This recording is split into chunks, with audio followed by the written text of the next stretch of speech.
Station. Welcome to One Collection Down and welcome back to March Madness 2026. I am your host, Phable, and this is week 3 of March Madness on this channel. And we've got a great movie to cover tonight. None other than Misery from 1990. And as always, I'm always joined by a great cast of people. So let's bring them out. Let's get this party started, guys. I hope you watch the movie. Come along with us. Comment in the chat. But yeah, let's get everybody out here. First up, I want to bring out my buddy, my brother, Mr. Joe Corallo Station. This is great. Thank you for having me. This is my inaugural show for your channel, and it doesn't get more New York than hearing those sirens as the stream goes along. You didn't hear that.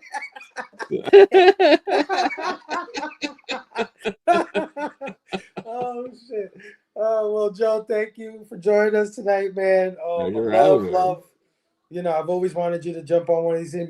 Of course, me and you have done many of these movie reviews over on Robbie's channel, but never on this channel. Yeah. And you know, I don't know if it's due to circumstance or whatever it is on Robbie's channel, but you always seem to be at the end kind of thing. And you know how we go round table and like everybody already says their thoughts, and you know, you're kind of like left at the end with whatever's left.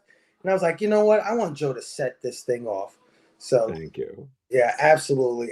Thanks for joining me once again, Joe. All right, let's bring out my next panelist, my homie, man, Big Greg, the bearded comic bro Station. What's up? And I was about to give you grief. I was like, man, I'm always last on these panels. And so like you're like, oh, I'll let Joe have it, and then I'm gonna sit there and like wait for like and have to pick the 5th character out of a movie that has 2 characters here. So yeah, man. Well, Greg, you know I always love when you join me, man, for one of these things. I always love having you. So thanks for coming out tonight, man. Yeah, man, I'm excited. I'm excited to talk this movie. And full disclosure, when you decided to ask me to do this, I forgot that there actually is real March Madness on during your March Madness show. So if you see me just looking slightly over my computer, I might be just keeping an eye on the scores and the wrestling matches because it's also Matt Madness. So you know, hey, no worries, man. You know the trying to promote this thing under the hashtag of March Madness does not, you know, this is not going to come up when anybody tries to search this thing. But I appreciate it, man. I appreciate you coming out tonight. All right, let me bring out my next co-host, man, my brother, doing March Madness with us for the first time this year. I'm so happy to have him, my homie, the one and only Matt, Heroes for Hire. So, you know what? I was worried. I thought those sirens were outside my door because I got warrants. So, I'm just kidding. I'm glad to be here. But you know, if I shout something out real quick, Fable, go ahead, dude. I think it'd be remiss if we're not a movie show, we don't mention the fact that a legend died today. I know. So, peace, Chuck Norris. All action fans around the world are in mourning today. So, oh yeah. Well, Matt, you know, I'm always happy to have you on the show. We've been doing March Madness for the past 2 weeks. It's been awesome having you on board, brother. And remember, it's for the best. It's for the best. All right, let's move on to our next panelist, my homie, somebody that we might be doing a movie show together in the near future here. So it's always good to have him on. My homie, Hounds of Gore, Jake in the building. I'm here to hobble up the cleanup for you guys. Look at the props. You always stepping up your game, bringing these Oh, props. baby. What up, guys? Good to be here. Thanks for having me, Phable, bro. Hell yeah, Jake, man. You know I always want you on one of these things. I wish you could be on all of them, but you're all over YouTube. You know, I can hardly get a hold of you these days. And I'm old, so I got really I know. Yeah, I woke up super late for work this morning, so I think Matt's show kicked me in the butt the following day because I woke up at like 4:30, and I was like, I'm usually at work by now. Dude, I woke up pretty late myself this morning. I'm not gonna lie. I don't know what it is. But yeah, thanks as always for joining us. And of course, rounding out our panel, the second half of the Heroes for Hire Comic Club, none other than my brother, Big Jeff Station. What's going on, Big Jeff? Well, my kid got hungry. That's why I'm late. I had to take him to the Kakatootie store to get him some food. Oh yeah, Big Jeff. Hobble his ass.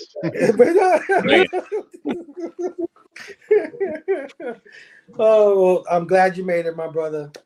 Definitely. Thanks for having me. Yeah, man. Looking forward to having you on the show. And thank you everybody in our chat for joining us tonight. I hope you guys watch the movies. Please put your thoughts, your comments, anything. I'll be highlighting your stuff all night about this film. But let's get right into it, man. Let me pull out my notes. Of course, we're talking about Misery from 1990. Now, was I the only one who realized this movie came out in 1990 and was like, really? That long ago? Yeah. Shit. I knew it was something 90s, but I didn't know. I mean, it's not that long ago. 90s were what, 10 years ago? Like, in my mind. Like, it's not that long ago. I was 10 years old, man. I'm like close to 50. This is fucking crazy. I already crested that hill. I'm on the downside of it. Of course, it was directed by the late Rob Reiner, from a screenplay by William Goldman, based on Stephen King's 1987 novel of the same name. It released on November 30th, 1990, and it grossed $10 million on its opening weekend, finishing second only to Home Alone. It had a budget of $18 to $20 million and had a box office of $61 million. So it was a moderate hit. It received mostly positive reviews, with Stephen King himself stating that Misery is one of his top 10 favorite film adaptations. And if he says that, it means something, because he hates every fucking movie made about his books. Oh yeah, he doesn't. Stanley Kubrick till the day he died. Kubrick died, I think. Yeah. At the 63rd Annual Academy Awards in 1991, Kathy Bates won the award for Best Actress. And her win makes it the only film based on a novel by Stephen King to win an Academy Award. Wow. So I found crazy. But yeah, man, Misery. This is one that I did not see in the movie theaters when it came out, but I remember all the buzz about Kathy Bates' performance. I mean, I think that's what anybody was ever talking about, was you got to see this. This chick is crazy. And when she won that Academy Award, I was like, I got to rent this thing. I got to see what this is all about.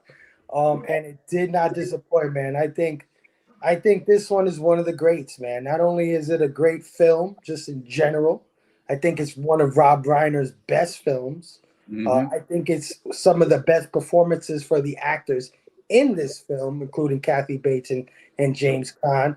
And yes, I think it is a top 5, at least in my book, Stephen King adaptation of his work. But yeah, I've always loved this movie. Every time I see it, I'm sucked into it, right? Like, it always gets me. And on this watch, I got to tell you, man, I noticed a lot of things, because now I'm more of a nerd, and I'm listening to music and I'm looking at shots, and one of the things that struck me is how bright this movie is. Right? There's no kind of dark undertone at all. Like some of the movies we've watched, like there's always some kind of like, I don't know, the house is dirty or some shit like that, or some shit that makes it look dark. No, this thing is brightly lit.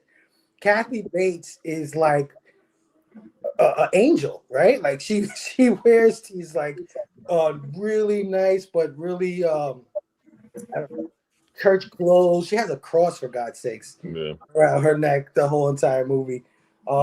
Which I was like, man, this is interesting the way this was made. But even in that setting, it still gets you. The tension is still crazy in this film. And I love it, guys. But of course, I want to know your overall thoughts on Misery. So I'll start off with my brother Joe. Joe, what is your overall thoughts on Misery? I mean, I love this movie. There's a lot of parallels to Kubrick's The Shining from the decade prior. He even makes, I feel like there are some like intentional nods to it throughout. You know, and this is also, you know, like it's not his first Stephen King adaptation. And it's so interesting when you look at this and you're like, man, you know, Rob Reiner and William Goldman both did Princess Bride together just 3 years beforehand. You know, he also wrote that script. And like, boy, are those movies night and day, huh? Like, you know, both absolutely incredible movies, but like this is. It was such an interesting choice for someone like James Caan to be in this role. Like they didn't go for like more of like a nerdy or like standoffish or introverted kind of author, which I think people would normally kind of think of in these roles. They really went for someone who felt more like a man's man, to the point that, you know, there's the stories that there have been interviews about this of Warren Beatty was initially offered the role and refused it, and was just like, you know, if everyone turns you down, you can come back to me. But he basically told them, like, you really want like a man's man for this, like a James Caan. You don't want a Warren Beatty for this role.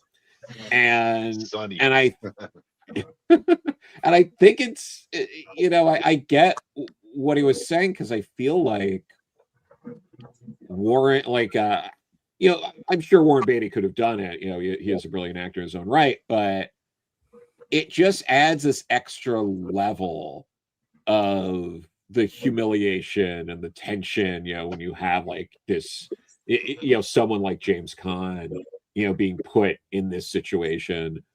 Kathy Bates being like James Caan being like a household name at this point. And I think it's hard to watch it now without the context of, you basically have a household name and someone who kind of came out of left field. She did not have like a film career really at this point of note. Kathy Bates, yeah, she was a Broadway actress. So you had like so that really added to this dynamic, because like if you were watching this movie at the time, it's like, oh, I know who James Caan is, but like, oh, he really got like kidnapped by like a stranger, like this person I don't know. And that kind of, I think, adds to it in a way that, you know, will never be replicated at this point. You know, Kathy Bates is such a, you know, household name in her own right now as well. But yeah, it's small, it's intimate. There's a lot of like, I think obviously one of the biggest parallels to how they did The Shining was you know, the sheriff showing up, like that whole bit, like that had to be a nod to The Shining. There's no way it wasn't. Like so yeah, I think there's a lot of love for you know, other Stephen King adaptations in this. There's a love for you know, his work, and yeah, I will let other people add to that. So. No, that's great, man. I agree about James Caan, man. I think James Caan even said he wanted to do this because it was unlike everything else he had been offered, or had done prior to this movie. And I'm glad he did it, man. I'm glad he did it. He definitely stretched in the role and expanded his repertoire with this one. Made you really think that he can do a lot more than just the typical stuff that he's always been done. And yeah, two different Stephen King adaptations, but man, I gotta say they're top 5 from one guy. To me, Yeah. I mean, Stand By Me is a big movie for me. So hell yeah. Greg, overall thoughts on Misery? Man, I'm still shocked that young Phable was watching the Oscars at 10 years old. So I was though, I really was. And Warren Beatty was too good for Misery because he was doing Dick Tracy at the time. So Oh come on. I mean, that masterpiece, the brilliant film that there was. Let's be honest, he couldn't mess up his brand. But no, I love the movie. I was 5 when it came out, so I did not see it in theaters. Otherwise my parents probably would be in big trouble. I don't know. I guess you don't get in trouble with that. Who knows? I kind of wish it was a little bit more realistic of fans never take things too far when writers don't write stories the way they want it to. That just is not believable that a fan would come obsessive and get really and do horrible things to writers that don't write the story that they imagine they want. But no, it was great. It's fun. Everything that Joe said. I watched this probably 3 years ago for the first time, I think, when James Caan passed away. Really? When I was doing a retrospect. I mean, you think about it, though, like it came out in 1990. By the time I even get around to it, it would have been like 2000s, if I'm going back. And at that point, I'm trying to play catch up on all the other things my parents didn't let me watch, like Batman and Batman Returns. And, so like, no shade to Misery, but like, that was not top of my list to play catch up from my sheltered childhood. And then I just rewatched it recently with my wife. We were going through all of Rob Reiner's collection after he passed away. And so it just is one of those, like the storytelling, the suspense of the movie, it just is really well done. And when you have such a limited cast that it can be that compelling of a story that like you're captivated by it, there's no reason that Kathy Bates shouldn't have won something, because like you have to carry a film when it's basically 2 people.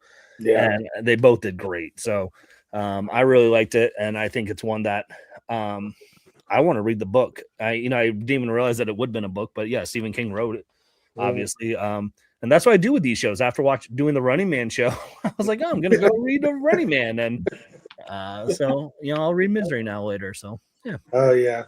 Yeah, man. Hey, listen, it's a testament to the film and its quality that something that came out in 1990 could still be so captivating 20, 30, 40 years later. And yeah, Kathy Bates, you got to give it to the girl, because James Caan, he's a force to be reckoned with.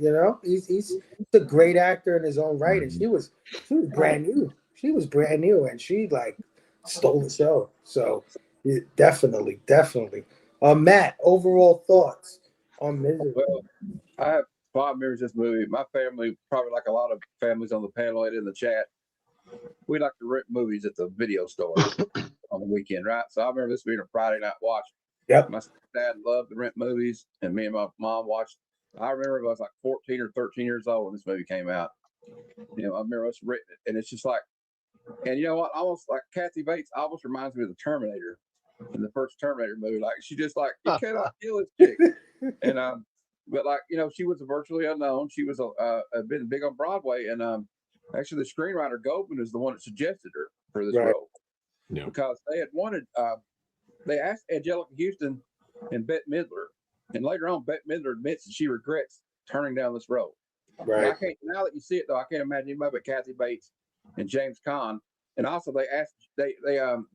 they offered it to William Hurt twice, and he turned it down. It was also like some pretty legendary guys.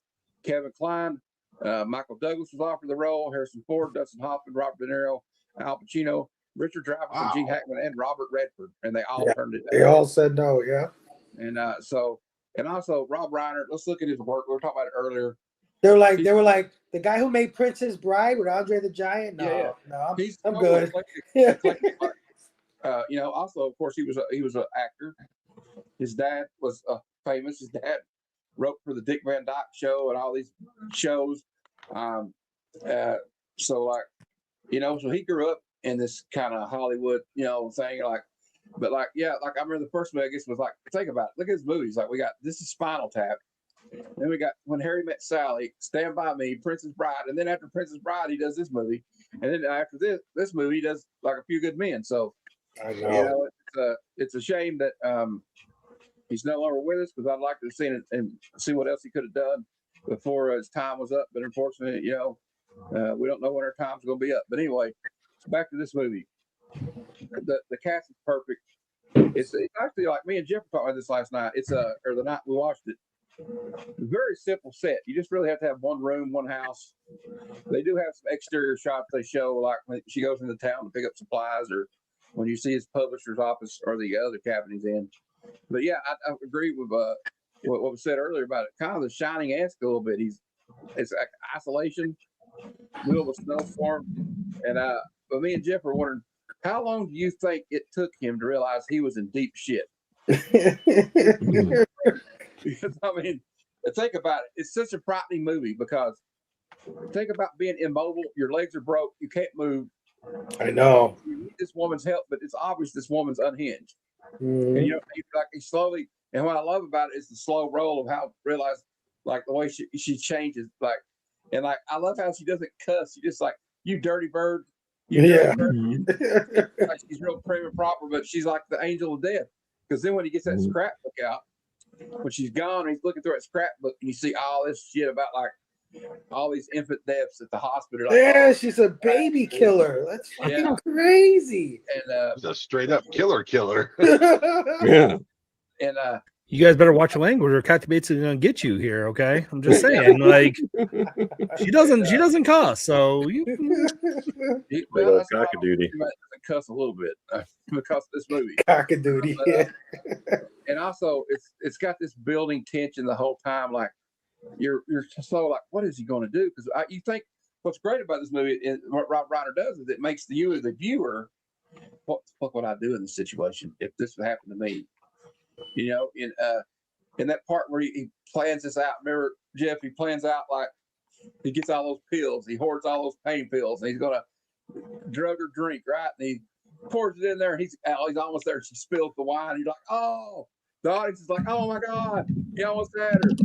And so he has to go back to square one. But the way it ends is great too. Like, her, because you don't know if she's like, if he killed her yet or not. Because this woman, she's a badass lady. Yeah. And it's got all these twists in it. Like, you think he's almost saved when the sheriff shows up. Nope, wrong. And like, I think Stephen King must have had a nightmare, or he probably had some encounters with fans that kind of, like, inspired this book. Definitely. And, like, I'm sure that other writers can relate to this, because I remember Dan Slott famously got death threats for his story writing on Amazing Spider-Man. So there's kind of I try to draw everything to comics, because I am Hero for our comic club, but like, so don't we all? People invest in characters like that, and sometimes people take it too far. Maybe not Kathy Bates too far, but like, they take it too far. I mean, look at, like, the movies, like, it's still a thing. Like, I think some of the Snyderverse fans got a little out of hand a little bit with their Destroy the Snyderverse thing. Although I'm not opposed to those movies. I like them, so I'm not trying to say that. But I think people get too obsessed in their identity with something in their fandom sometimes, and they let it run their life, kind of, or like ruin their life, maybe. And that's what this movie does. Shows me, and just like, it's just a brilliant movie.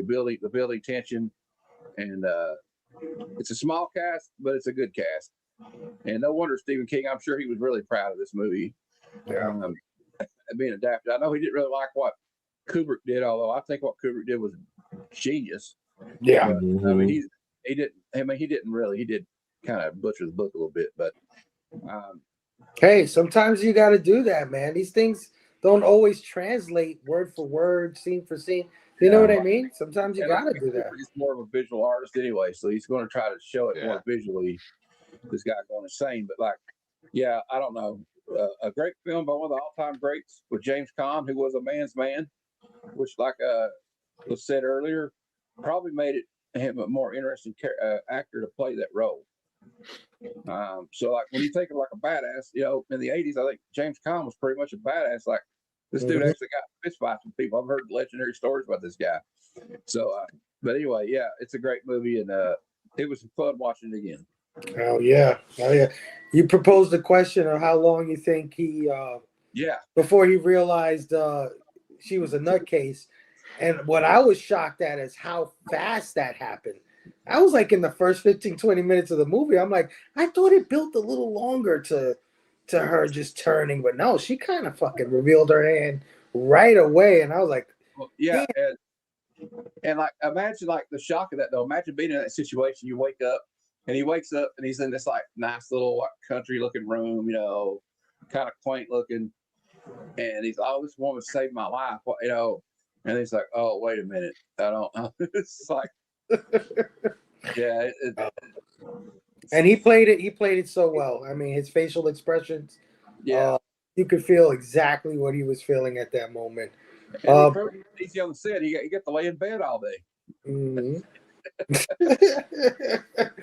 Big Jake, what are your overall thoughts? Man, I'll see what I can find that hasn't been said.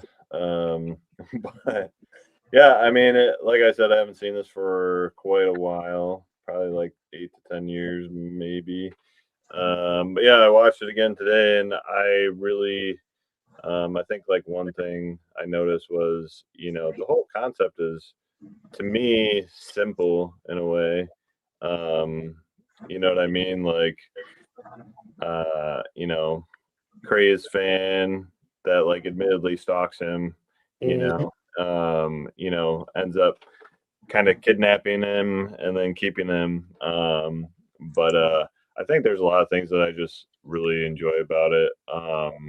You know, Matt kind of mentioned, you know, the tension. I think for a lot of us, I can't speak for all of us, but I think, you know, a lot of people are non-confrontational. And like as soon as like she spilled the soup on the bed and you just see his eyes go like wide, and it's like, how do I not like get confrontational with somebody who saved my life, right? Yeah. Did all this stuff for me. But like I need to get the fuck out of here. You know what I mean? Like this bitch is like she showed her true colors there for me. You know, and so I think like even you know it's that tension, and then it brings in my tension of being like, oh my god, it's like, you know, today would be like it's very like cringe, you know what I'm saying? Like that those moments are very cringe to me, and sometimes hard to watch, which makes it awesome because it's, you know, Kathy Bates and James Caan are doing exactly what they should be doing. It's, you know, it's great acting.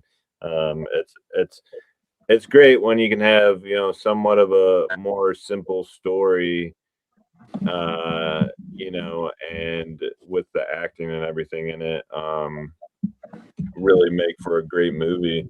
You know, it's, you know, it's definitely, I really enjoyed the movie. I like a lot of those parts. You know, it makes it a little bit more easy just because there's only a few people really that, you know, play a role in the film. But yeah, I mean, this is like for me one of, you know, I'm a big Kathy Bates fan. I like her a lot. You know, there's a lot of great things that she plays in. I feel when you mentioned Bette Midler, like that would be like possibly the other person that I would think of, because like, so you know, they are somewhat like kind of alike in my eyes, with a lot of different like roles that I see them in and stuff like that. But you know, just great acting for sure. I really like James Caan, you know, ever since like Sonny and The Godfather. Like, Oh yeah. he's just a really, really great actor. And I think he nailed it.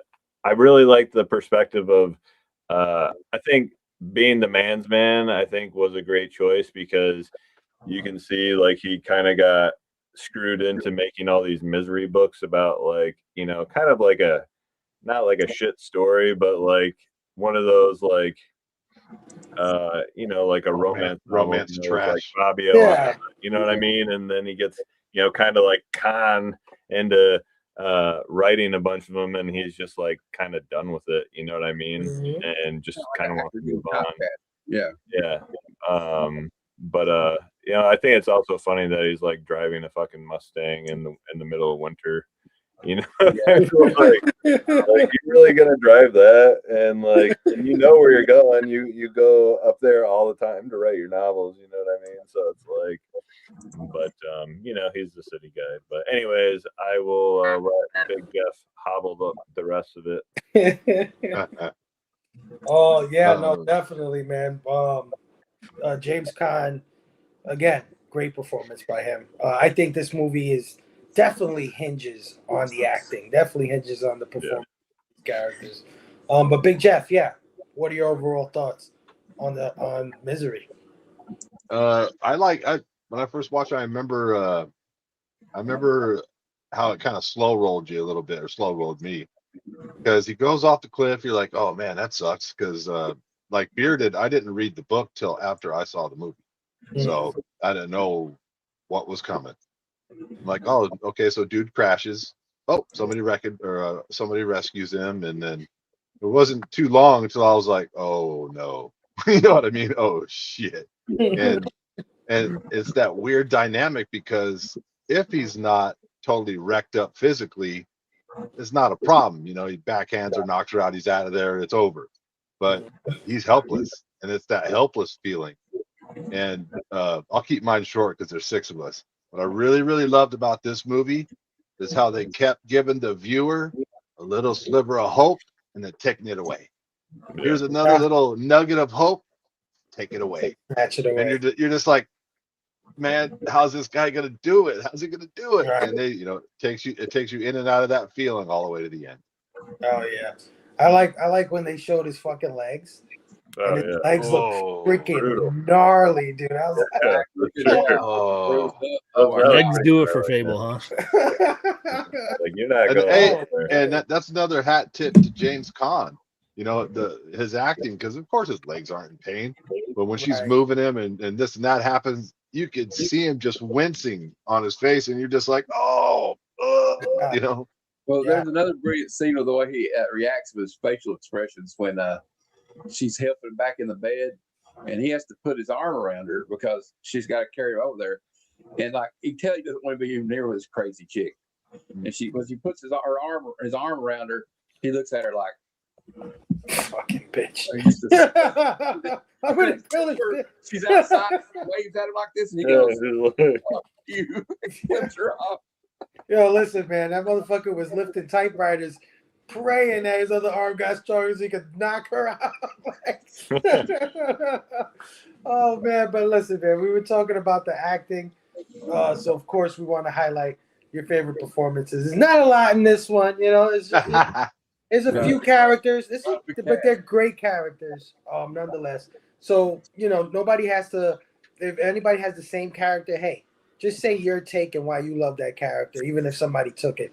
But that can't happen. What are you talking about? There's plenty of characters. Dude, if you guys steal Misery the Pig, I'm gonna be so mad. no, I got the penguin. Take it. I got the penguin that faces northeast. The penguin. that would be Brooks, bearded here. Misery the Pig. He's not here tonight. Joe, character performance you want to highlight? All right. I'm gonna be so nice. I'm gonna pick the agent. Because oh my God, was she an agent?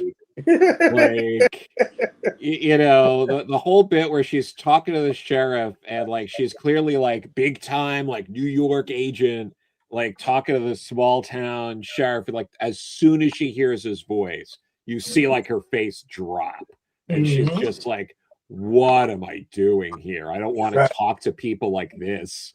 Like she just really like she nails that like so perfect. And the whole time she's like, oh, this is a mistake. This is a mistake. I shouldn't be doing this.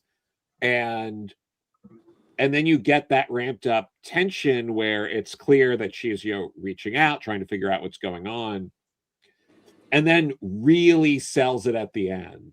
Yeah. Like the end, at that like dinner scene at the end where she's like, I know you don't really do haven't really done nonfiction, but like I really think, if we could get you to write a story about because clearly like she doesn't, it's all about she needs her 10-15%. Yeah, she's protecting her investment for sure. Yeah, and what's going to give her a bigger 10-15%? Like that book, which would sell gangbusters, or him experimenting on another, sort of thing, and her kind of being, that kind of voice of like she's almost setting up, the Kathy Bates character, sort of being like, you kind of threw this away, like this might have been a mistake, like ending Misery, and it's just like, yeah, no,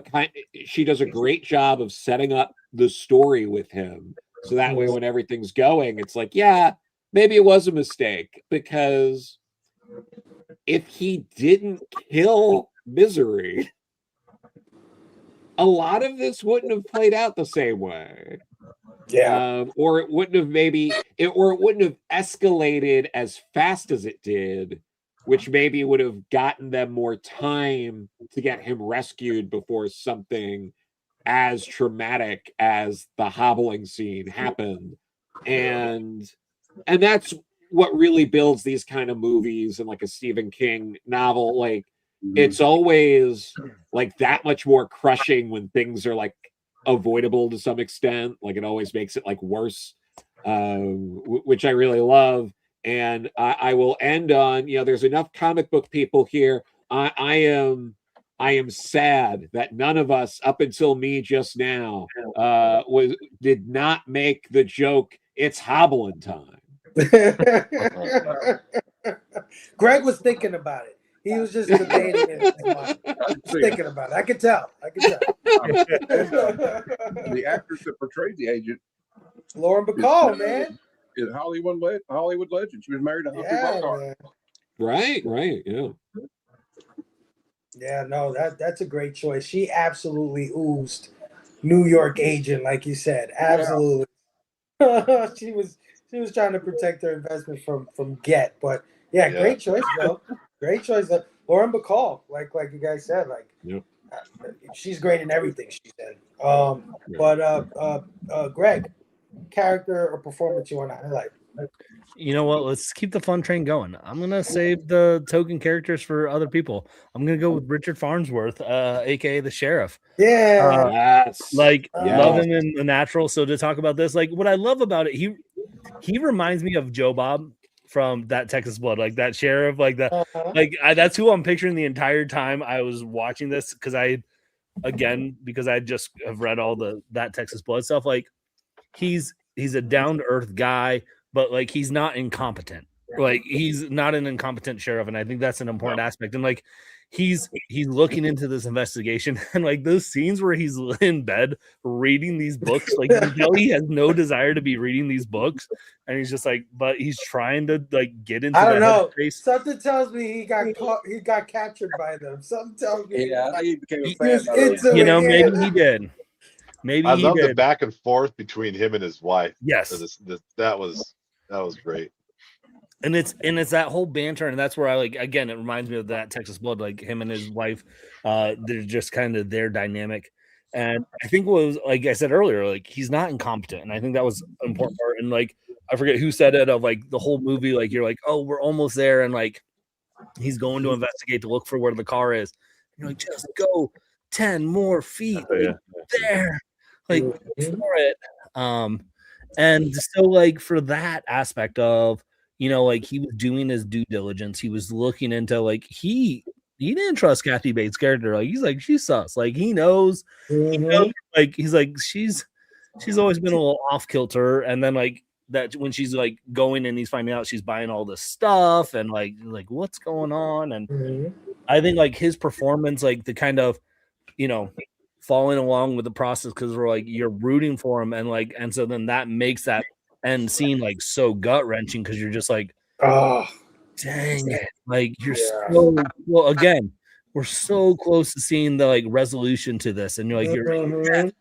and then you just see like that like freaking Phable put it in the trailer of this like hide your eyes, kids, like just shotgun.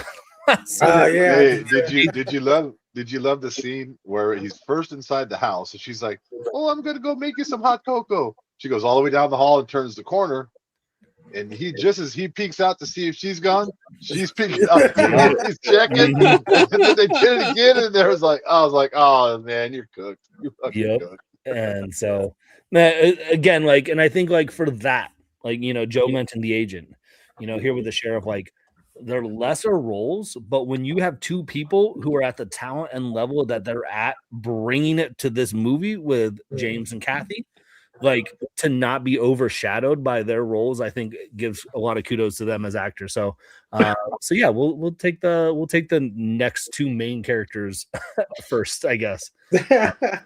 Hey, listen, man. If I wasn't last, that would probably have been my character. Well, good. You can have Rob Reiner, the helicopter pilot. Ah, Yeah, No, but he's fantastic. He's definitely the third biggest character in this film. He has you know, a lot of screen time, and I think he does a great job.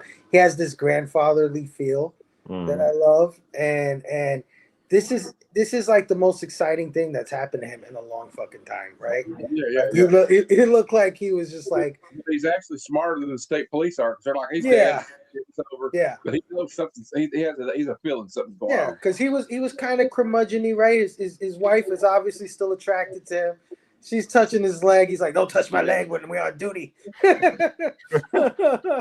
and then when he finds out that Kathy Bates might be the lady that kidnapped, he like runs out of that store. He's like, Yeah, he's gone. "Ooh, I got her!" He's like really happy. So yeah, Little fun trivia. Billy Bob Thornton was supposed to play his deputy. He got cast, but then they cut the role out. yeah. mm. But yeah, great choice, Greg. He's definitely a highlight of this film for me. And yes, that was gut wrenching when he got shot in the chest. That's the other like big shock, like besides the hobbling, was when he got shot in the chest like that. I was like, holy shit! His chest got blown out. James Caan's character's emotions are on a roller coaster. That movie is like Yeah, every time he thinks he's saved, he's not. yeah, 100%. Matt, character performance you want to highlight? This is where I'll become an enemy of everybody else on the panel because I'm going to pick one of the main ones. Go for it, man. Kathy Bates. I have to go with Kathy Bates because you got to think about the pressure situation she's in as an actress in this movie. She's never really been in a major Hollywood production. She's known for Broadway, that's not yet. Broadway's no joke. Let's not get. I'm not trying to get that twisted, but Right. She's starting out in her first debut major feature as one of the lead characters, and she has to be opposite of James Caan, who's a Hollywood legend, and Rob Reiner, whose family legacy and his legacy directly was already huge. So there's already a lot of expectations for this film, and she just hits it out of the park, dude. Mm-hmm. She hits the Grand Slam bottom of the ninth, and won an Oscar for it. And this movie launched her career. Yeah. Because after this, she's in a lot of movies. She gets and like she's one of those actors and actresses. She's one of those actors where it's like you can plug her in any movie, even if the movie's bad, she's going to be good in it. And Gene Hackman was the same way.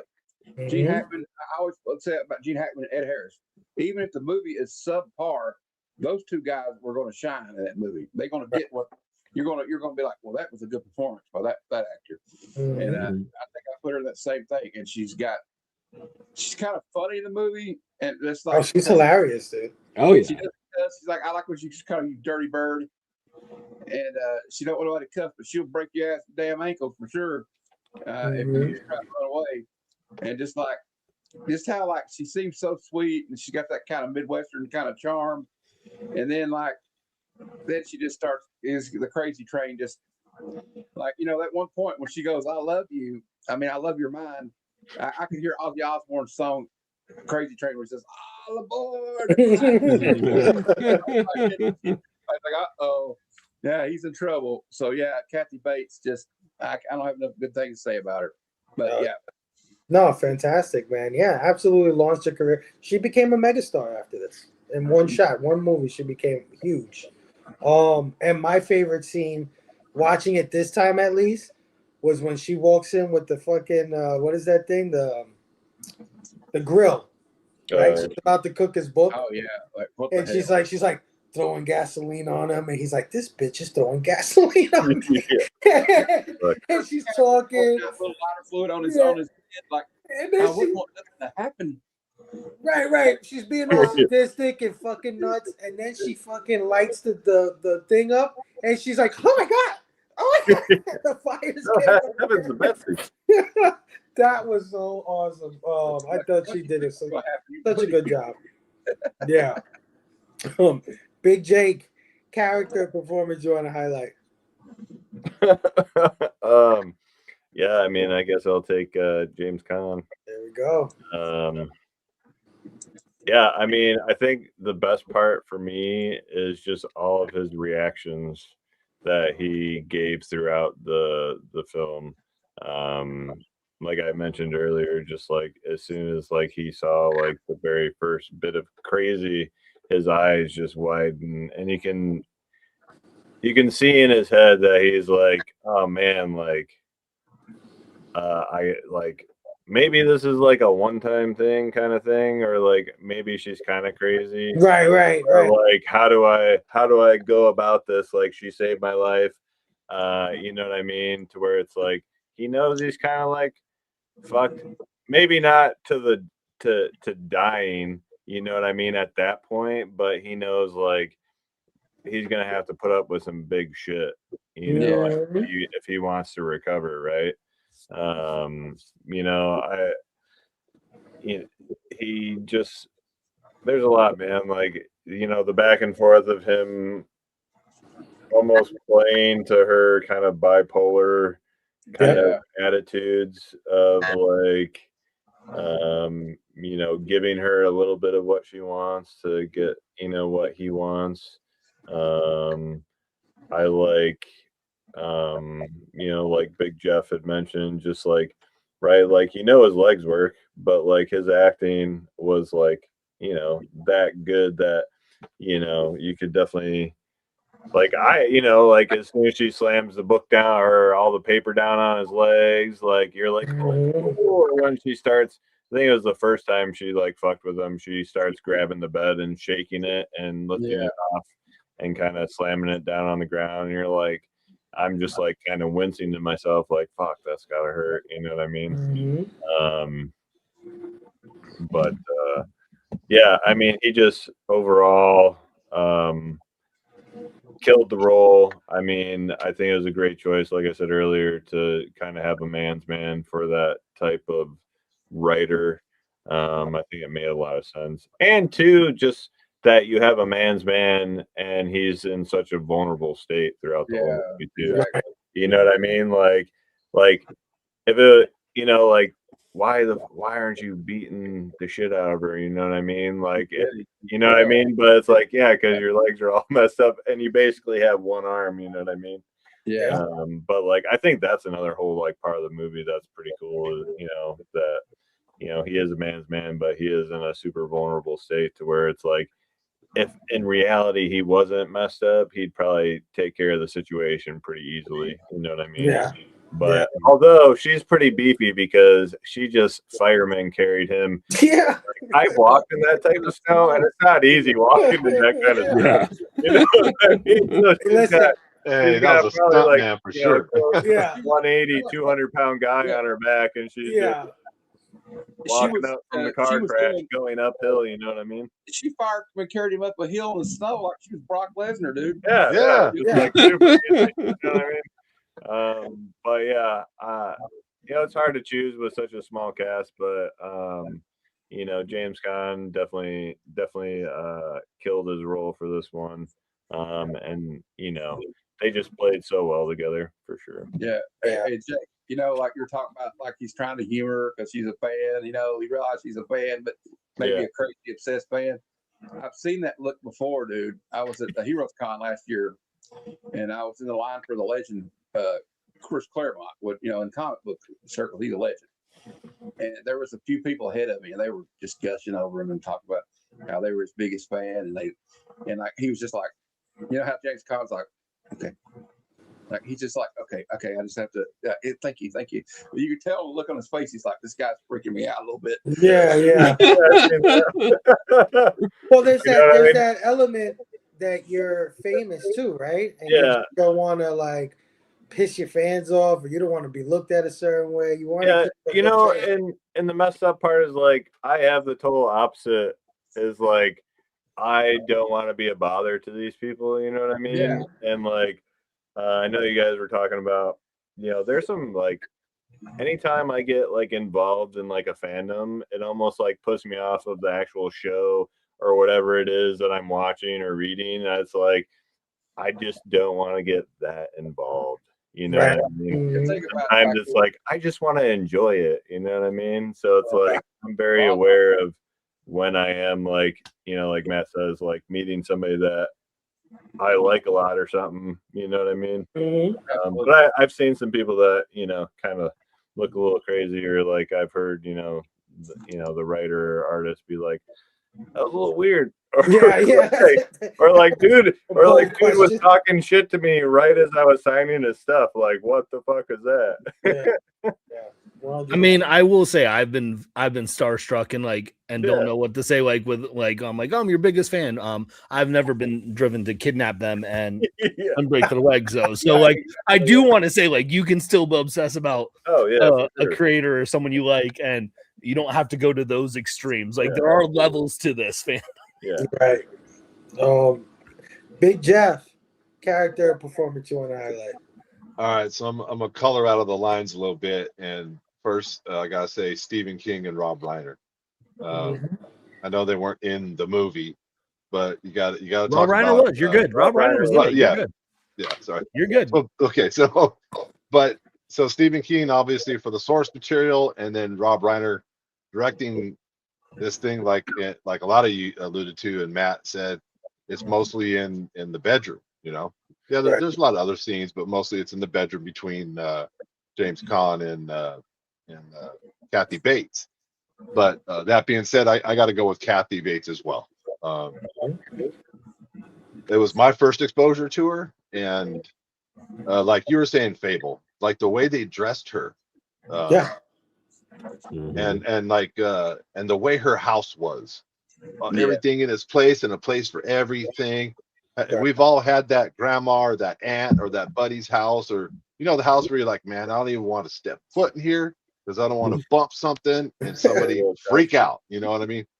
But so that this movie, a lot of the ways through her acting and how unhinged she was, creates that walking on eggshells type feel. I remember when I first saw this movie, I was on eggshells, especially when he first barely just wincingly in pain gets it into the wheelchair, tries to look around for some solution to get out or get to help or get a weapon or whatever, and he's moving around, he's doing stuff.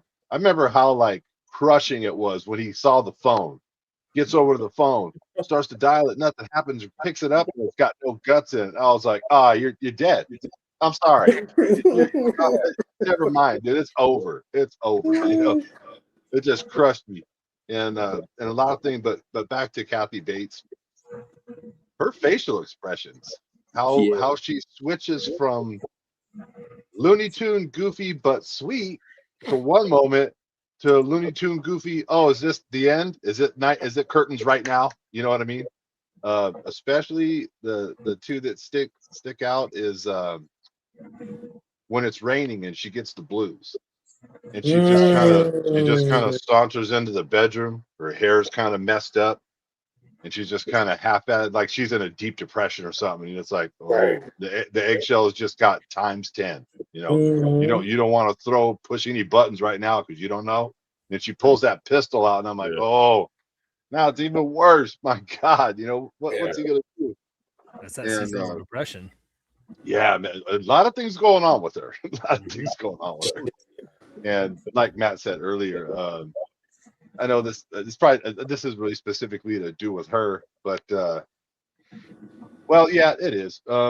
When she's reading him, you know, writing a different ending or bringing misery back or whatever, and but when she first found out that he killed her, like how she lost it, you know, that was, I remember that was pretty terrorizing to me. Oh, and Jeff, remember what we said?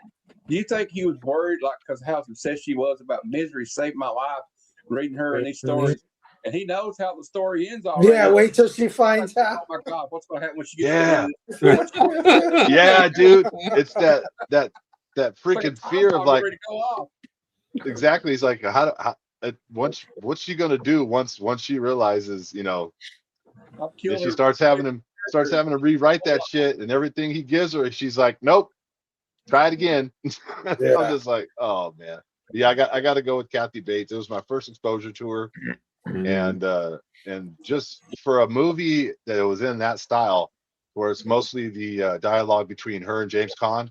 Yeah, she cracked it out of the park. And that's what to throw out there again. Where they were talking about, I think Jake was talking about him. I can't remember who it was, but I'm sorry. The birth the manuscript, the look on James Caan's face when he had to light that match.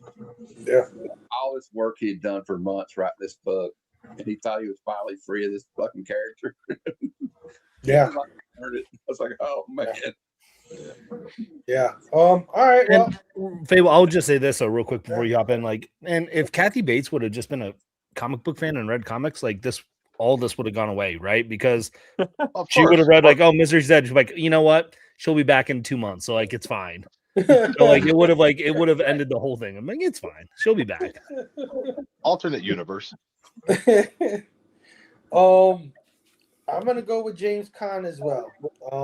I know Kathy was the star of the show, and she deservedly so got nominated and won her Oscar, and she went on to do big things. And she is a great actress. It was a great find on the producer's part and Reiner's part to cast her in this role.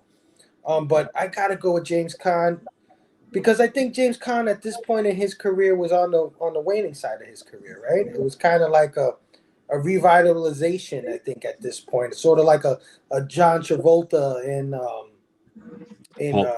Pulp Fiction kind of thing for him.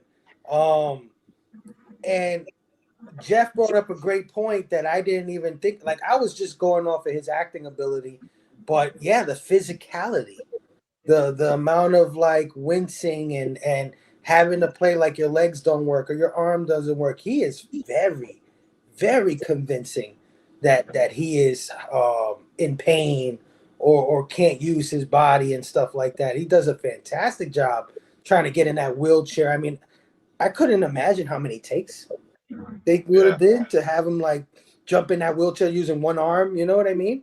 He sold it. He sold it. Yeah. I also love his like Jake was saying, the way he was playing off of Kathy, trying to be like nice in a sort of way, but also plotting the back of his mind, right? And that part where, yeah, she spills the drink that he's been trying to spike on her. You could see the disappointment in his face. It was fucking crazy. Like, it is so palpable, his disappointment. Or when she's coming home and he's been exploring the house, right? He escaped the room, he's exploring the house. Oh my God, man, yeah. As soon as he hears her car, he is terrified. Talk about a man's man. He wasn't no man's man at that fucking point. I'm like, go. Yeah, he's like, go. Hurry up. You know, he caught that penguin, boy. He was so relieved that he caught that penguin and put it back or whatever. It reminded me of being at my grandma's house. You don't want to mess nothing up. And she to add to that Phable, one more thing about a scene that she did was when she caught him, she knew he was moving out and about. Yeah. She was like, she goes, at first I wasn't sure how you did it till I found this. And she Yeah. produces the bobby pin thing, and I was like, oh, she knew the whole time. God, God damn it. No, and then when she catches him in the room, she's like, "What's wrong with you?" He's like, "You know what's wrong with me? I'm in pain. Yeah. Yeah. Give me my pills. I need my Help me, pills. help me." But yeah, man, and of course, when she's about to hobble him, Oh yeah. man, the desperation in his face. He knew. He pleaded with her, "You don't have to do this." He's looking at her. He knows what's coming, man, with that sledgehammer. And that would strike fear in any man's heart, any person's heart, period. That kind of thing. So yeah, I give it up to James Caan. I think this was a tour de force performance from him, and I'm kind of like, I'd like to know who won for Best Actor in 1991 now, because I'll find out. he definitely should have been up there, for me. It's probably DiCaprio and something. Not No, he tonight. didn't win till the Revenant back in Yeah, I know. Yeah. Oh, okay. Yeah. Great movie. 15 years old when this movie came out. It better be somebody good, man, because he was just as good as her, in my opinion, in this film. Like, Jeremy Irons won. Jeremy Irons for Reversal of Fortune. well, Fuck that. Wait, dude, Khan didn't even get nominated, bro. I know. That's crazy, dude. I like Jeremy Irons, but like, I don't know. I never saw that movie. I haven't seen that movie, so I'd have to see. I think like the importance, though, you guys keep talking about the man's man. Like, how often in a movie too would we sit there and like, well, this is what I would do, and this is what I would do, and I feel like if they got a more nerdy like author, like you're like, oh, like, well, that's because he's like consideration. If he'd killed her at any point, he's stuck there in that house and he can't move. So what's he going to do? I mean, it's kind of like, I know he wants to get rid of her, but like. But I feel like so often we'd like armchair quarterback it, and so like I love that he like they had a guy like, yeah, you wouldn't be able to do it if James Caan couldn't do it. Yeah, exactly.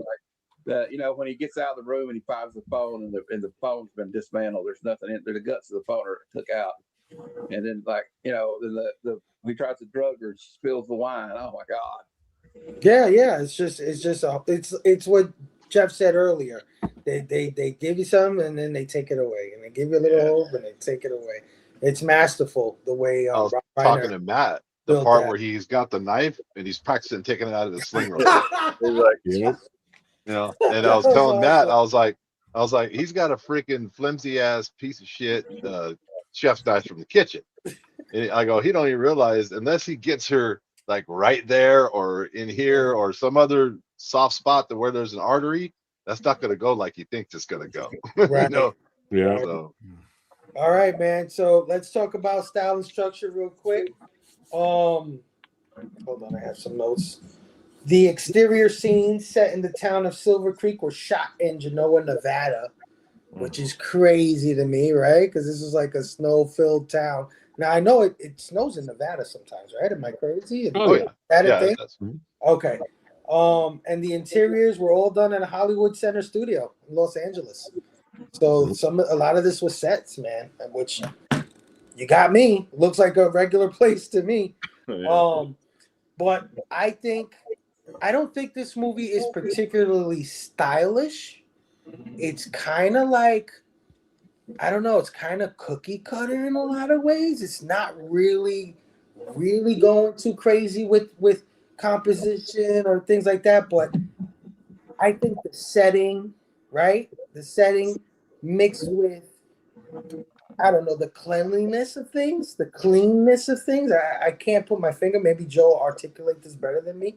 But like I said, her house is not fucked up, right? In any kind of movie you would see like that. You know, we just saw what was it? What did we do on Wednesday? I know I'm gonna get this wrong.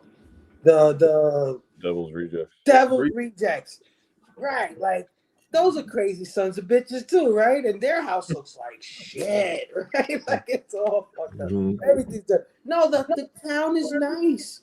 It's quaint. You know what I mean? The sheriff is not some, fat guy is like smoking a cigarette and fuck on the take. Yeah, like everything is so cool, so quaint and nice, and hiding this fucking evil inside of it, I mean, it's a small which I town. think works so well. And the other thing I'll add about style is I love the close-ups on Kathy Bates' face. Every time she goes fucking nuts, the camera zooms in on her face. She's got one eye kind of going this way. I don't know. One of her eyes is doing a thing where it's like going in the other direction, and how she loses it. And they do it several times, and I think it works so well. Every time that they just close in on her. So yeah, and structure. I mean, this movie breezes by, and you guys know I love my hour and a half films, man. Mhm. They crammed a lot in an hour and a half, and this is why I say what I say about the hour and a half 3 act structure is that if you can't relate to your audience, introduction, the fucking problem and how we resolve the problem in that amount of time. I mean, you got to study shit like this. This is how you do it. It's how you get in and out and leave them on and more. But Joe, style and structure, what do you think? Yeah, no. Structure wise, it's great and it's very thought out. Like adding that tension, like because I haven't read the book, but I know in the book it's really just from the author's POV. It's not about the sheriff and a lot of that stuff was all added for the movie, and seeing it from like his perspective, which all adds to the tension. It does that whole bit of was it that like Alfred Hitchcock's philosophy of like there's a bomb under the table and the audience knows, but like the characters don't. Like there's all these things happening the characters don't know, and it's handled very well. While like, and the movie is both showing you things that James Caan and Kathy Bates both don't know is happening, but it's also subtle in a lot of ways. It doesn't spell anything out for you directly. Like it gives you all the tools to figure out what's going on. The infant killing and all that, there's no, like, I feel like another screenwriter who's less confident in the audience, another director that's less confident in the audience would have had James Caan like talking to himself or something, flipping through that, going like, my God, she must have got mad at those babies like she got mad at me and would then scold them and refuse to feed them or ignore them until they died. Like there's none of that. They had a flashback in it or something. Yeah. But like it's a movie that doesn't like it has confidence in you as a viewer and just keeps powering through. Same thing with the Penguin, and it's shot great. Like as soon anyone watching it, as long as you're just paying attention to the movie, you see him it drop and he puts it back in the wrong way, and like that's the going wrong to pay way. off. Yeah. You're like, oh, I know. And then when he picks up the phone and it's like a dummy phone, there's no dialogue that's like, she must have figured out I'd find a way to get out of here. Like there's none of that. Like it's very like we just play that like and that happens and like these thoughts are running through his head, but it's like, what the fuck else am I gonna do? Like I gotta still get out of here somehow, even though she clearly knows or she's figured something out that like I can get out. So, he knows he's going to get caught at some point. It's just a matter of when. And that she knows he's doing it. Like that's one of the best parts, like with the hobbling scene right in the beginning of it, where she makes it very clear, like, I knew you were escaping. Like, I knew you've gotten out at least twice, but I didn't want to reveal my hand until I figured out, like, what it was you were doing.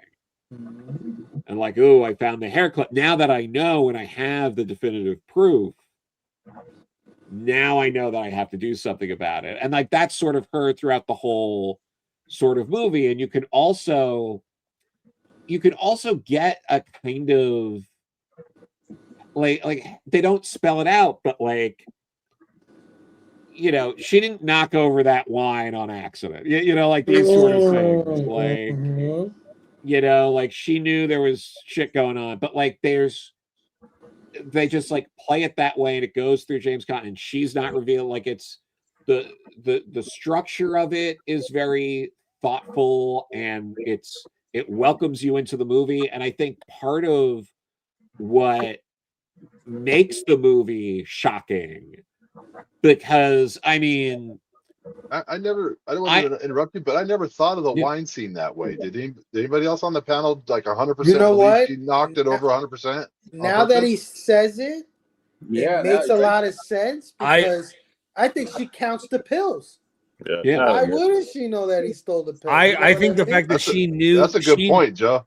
I think the fact Yeah. that she knew he was getting out, like think it she was on purpose? knows he was up to stuff, and Yeah. the fact that like he flipped so quickly, like to try like, and I think like it was a little bit of her wanting to like, you know, maybe it's like the girl that stays with the guy knows like she doesn't really care for Yeah. him. Like it's that kind of moment. She wants to feel wined and dined by him, but she still knows something's amiss. Like so she's gonna play into this fantasy a little bit with him. It was kind of weird because most people I see knock something over, they just grab it and set it upright. She grabbed it, kind of turned it all the way upside down.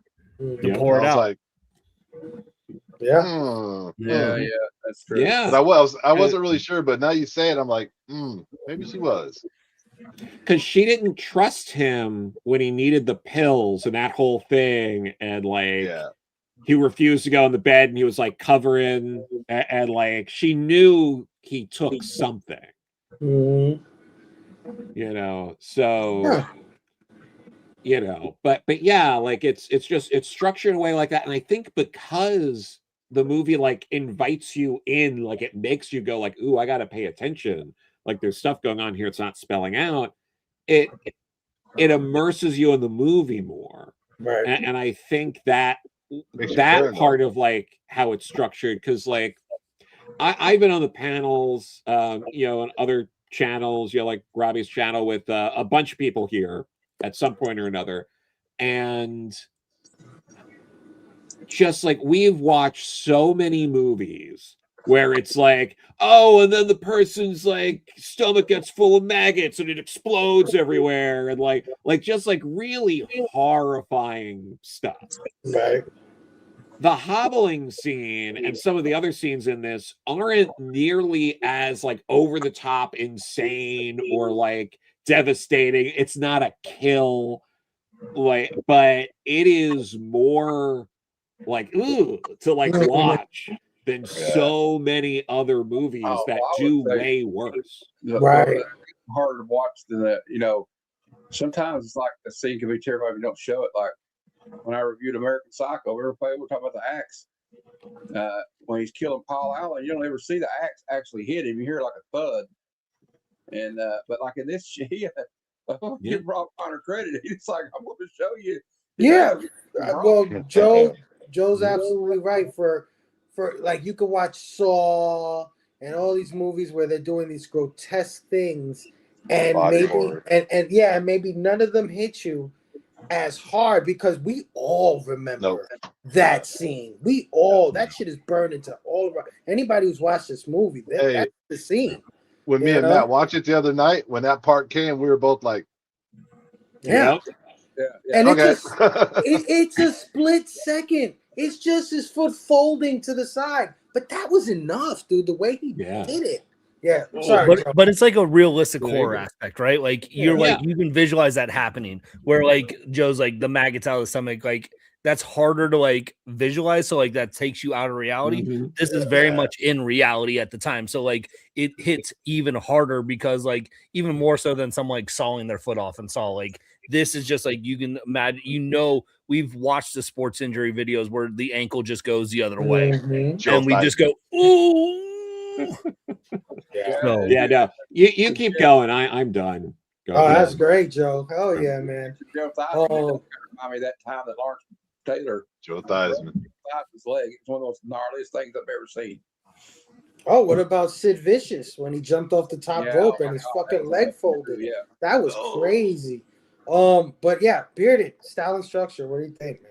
Man, I'm gonna piggyback off everything that Joe said. Like, this is one of those movies that like they won't make a movie like this very often in today's day and age, right? Like, I was watching an interview where they're like, this made for Netflix movie literally repeats itself. Like, we're robbing the bank 4 times because they know the audience is on their phone, not paying attention, and like they're like, and so like directors and filmmakers now don't trust the audience to sit and watch a movie like they did in 1990 and Rob Reiner did in this movie, where he's like, the tendency to want to over narrate, I think, and like tell you what's going on because of how the book obviously sounds like it was written, of like it's very easy to do. And I think if they tried to do it in this day and age, they feel like they'd have to, because like, oh, people are going to be scrolling on TikTok, they're going to miss the penguin, they're going to miss the whatever scene because we're not as engaged. And so like style and structure for me, like it's giving kudos to its filmmaking. It's from a filmmaker who loves films and appreciates what it does. And you can see that in trusting the audience too. Like, hey, you're not dummies. I don't have to spoon feed you everything and say, this is what his inner monologue is happening. Cause I feel so often like when you have such a limited cast and you have actors that have to be in place with themselves, right? Like, Castaway, we joked around like earlier, like they had to create him talking to a volleyball so they could have a dialogue, right? And I think it's so easy in here to want to narrate what he's thinking of, like what he has to do, because he's also an author, and you could probably even go that route of like, you could have did that, the author's mindset is way. narrating like you would a book. And I think I think Rob is like, no, the people will understand what's going on, and I don't have to like hold your hand through the movie to tell you like what to expect to what he's going through, because I think we are all in, and I think it makes it stronger because like we're internally processing, like we've said all throughout the movie, right? Like, or the stream, we've been talking about of like what we would do in this situation. How are we going to get out of this? How would we do? Yeah. How would we get out of that, Jeff? And it's like, it's this mindset that I think if you cram it down with this is what he's thinking, it doesn't give you the space as a viewer to kind of process that yourself. And I think when it's forcing us to be in the movie a little bit more of what would I do in this situation, because we're almost creating that dialogue in it ourselves. And so like when those moments happen where you're so close and then you're like, oh, he's gonna do it, and you're like, oh, dang it, no. Like I think those moments hit stronger now because of that, right? Like it hits a little bit stronger because we're so invested in it, and because they're giving the viewers a chance to say, hey, you're smart enough to understand what's going on and to figure this out with us, and not say like, hey, at this point he notices that's not where the penguin was. It was faced the other direction. And I think it's so easy to do in this day and age. So kudos to that. And I'll cede my time. Yeah, no, you're absolutely right. They easily, I could even hear it in my mind. James Caan narrating the movie, like this is day 3, and well, it's 1990, so they would have James Earl Jones do it, but and he seems a little off today. I don't know. There's something strange about this woman. Is it the weather? Is it snow? Is it because she's on to me? Yeah. Matt, style and structure. What do you think, bro? Yeah, it's the piggyback off that. Like that's why I never did like the version Blade Runner where it's got Deckard like narrating it, because I want to keep it up in the air. Is he a replicant or is he not? Yeah. You know what I mean? Like how much is Rachel's character aware of being a replicant? What's up with this movie though is smart filmmaking. Smart filmmaking, less more. You don't have to like beat the audience over the head with what's going on. This movie's straightforward too. The tension just keeps building, and I think me and Jeff were asking earlier. I was thinking about that. I think he realized he was in deep shit when she said she was standing outside his cabin when his light was on, watching him ride. I think that's when he knew his goose was cooked. Yeah. Just like the whole thing about this thing being solitary, and that when she tells him, I never called your agent. Nobody knows you're here, by the way. You know, like that whole thing, like your heart sinks for him. Like, oh my God, this situation keeps getting worse and worse. And just the building tension of it, like they leave, like, and Rob Reiner leaving breadcrumbs out for you too, like, and there's stuff I never thought about before, like they're turning the wine glass upside down. It's totally obvious now that you think about it. Mm-hmm. And but then like how they don't even like, she kind of mentions in passing that that's what I had to do when I told when I was in front of the jury. There's something she says about like being in a court trial. You're like, wait a minute, what's she talking about? Like, gets that scrapbook out, and like, yeah, the way he edits it too, where like you close and you see infant deaths rise at local hospital, or all these articles, and they just keep getting worse and worse the more he turns the pages. And just that's what great acting does. Is like he's not like like you said earlier. Oh, this crazy bitch just killed all these kids. No, it's just like the look on his face says it all. He doesn't have to say anything. Right. He doesn't really have to say anything when he's looking through the house that first time. Like we're there with him too. Me and Jeff had already watched it before, and she's like driving down the road. She's getting closer and closer. She gets her keys out. She gets out of the car. She walks up the steps. Is he going to make it back to the bedroom? Is he going to get that door locked in time? You know, and like doesn't even matter because she probably already knows. And so it's like this whole movie is just a battle of wills between these two characters. Yeah. His will to survive and her will to dominate him and keep him there as her prisoner. And I kind of feel like there's some top comic fans that would go and kidnap Todd McFarlane so he would continue drawing Amazing Spider-Man where he left off. Or they'd be like, they'd be getting like the ASM writers, go back and write him back where Mary Jane's married to Peter Parker now. So, there's a few out there that might do that, but I guess that's more for like the overall theme of this movie. But as far as the structure, it's like he wants to make it look like a harmless place. Like this is the kind of place, man, this might be a nice place to go for a little getaway, a little peace and quiet out in the mountains. And he does. And yeah, that's what he does. Like, he built the tensions. And then, like, you know, another thing, when she said she's spying on him, it makes me think, because she said she's not originally from there. Mm-hmm. And she knows everything this writer does. She knows that he always comes to Silver Lake or wherever they call it in Colorado to write his books. Do you think she moved there specifically to be closer to him because she knows that's where he writes the mission? Oh, hell yeah. Yeah. So it just keeps getting worse and worse for this guy. And this is like, and like so many times I said earlier, it's kind of hard not to talk about style and structure when you're explaining like overall views and all that. Mm-hmm. But like, and I'll shut up after this, but like just the fact that like we're all with James Caan, obviously, this movie. Nobody's rooting for Kathy Bates to keep him prisoner. If you are, you might need to go seek some professional help. But like we're with him the whole time, so when everything goes wrong, you're like, oh no. We're like, why are you doing that now, you idiot? You know, like when he tried to get out of the bed, what are you doing? It's not going to do you any good. You can't even walk. Remember when he's crawling through the door to check it when she left? We're both saying, I don't know why he's going over there. He knows that door's freaking locked. Yep. Yeah, 100%. And just like, I don't know. And almost like where he's got to like, it's so horrible too. Like, can you imagine being in a situation like this where he knows that like she's a volatile person. She could explode at any time. So there's this tension, like he's walking on eggshells and be like, yeah, Annie, I understand, Annie. Like he's just trying to like placate her, and like then he tries to do that when he first starts writing. And she goes, no, you can do better than this. Like he's just trying to tell her what she wants to hear. Not a placater. Placater, yeah. But yeah, this movie's like got all that in it. It's like it's a perfect March Madness movie because this woman is batshit crazy. Oh yeah.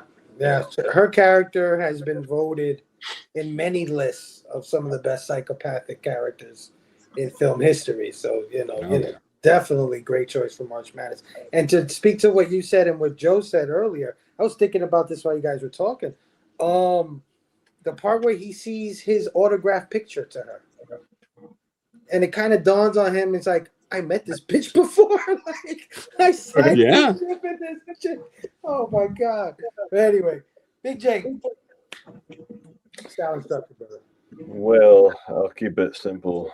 I think, just like the movie, man. Like I said earlier, I think it was overall a very like simple theme. I think it was executed really well. I think the pacing was great.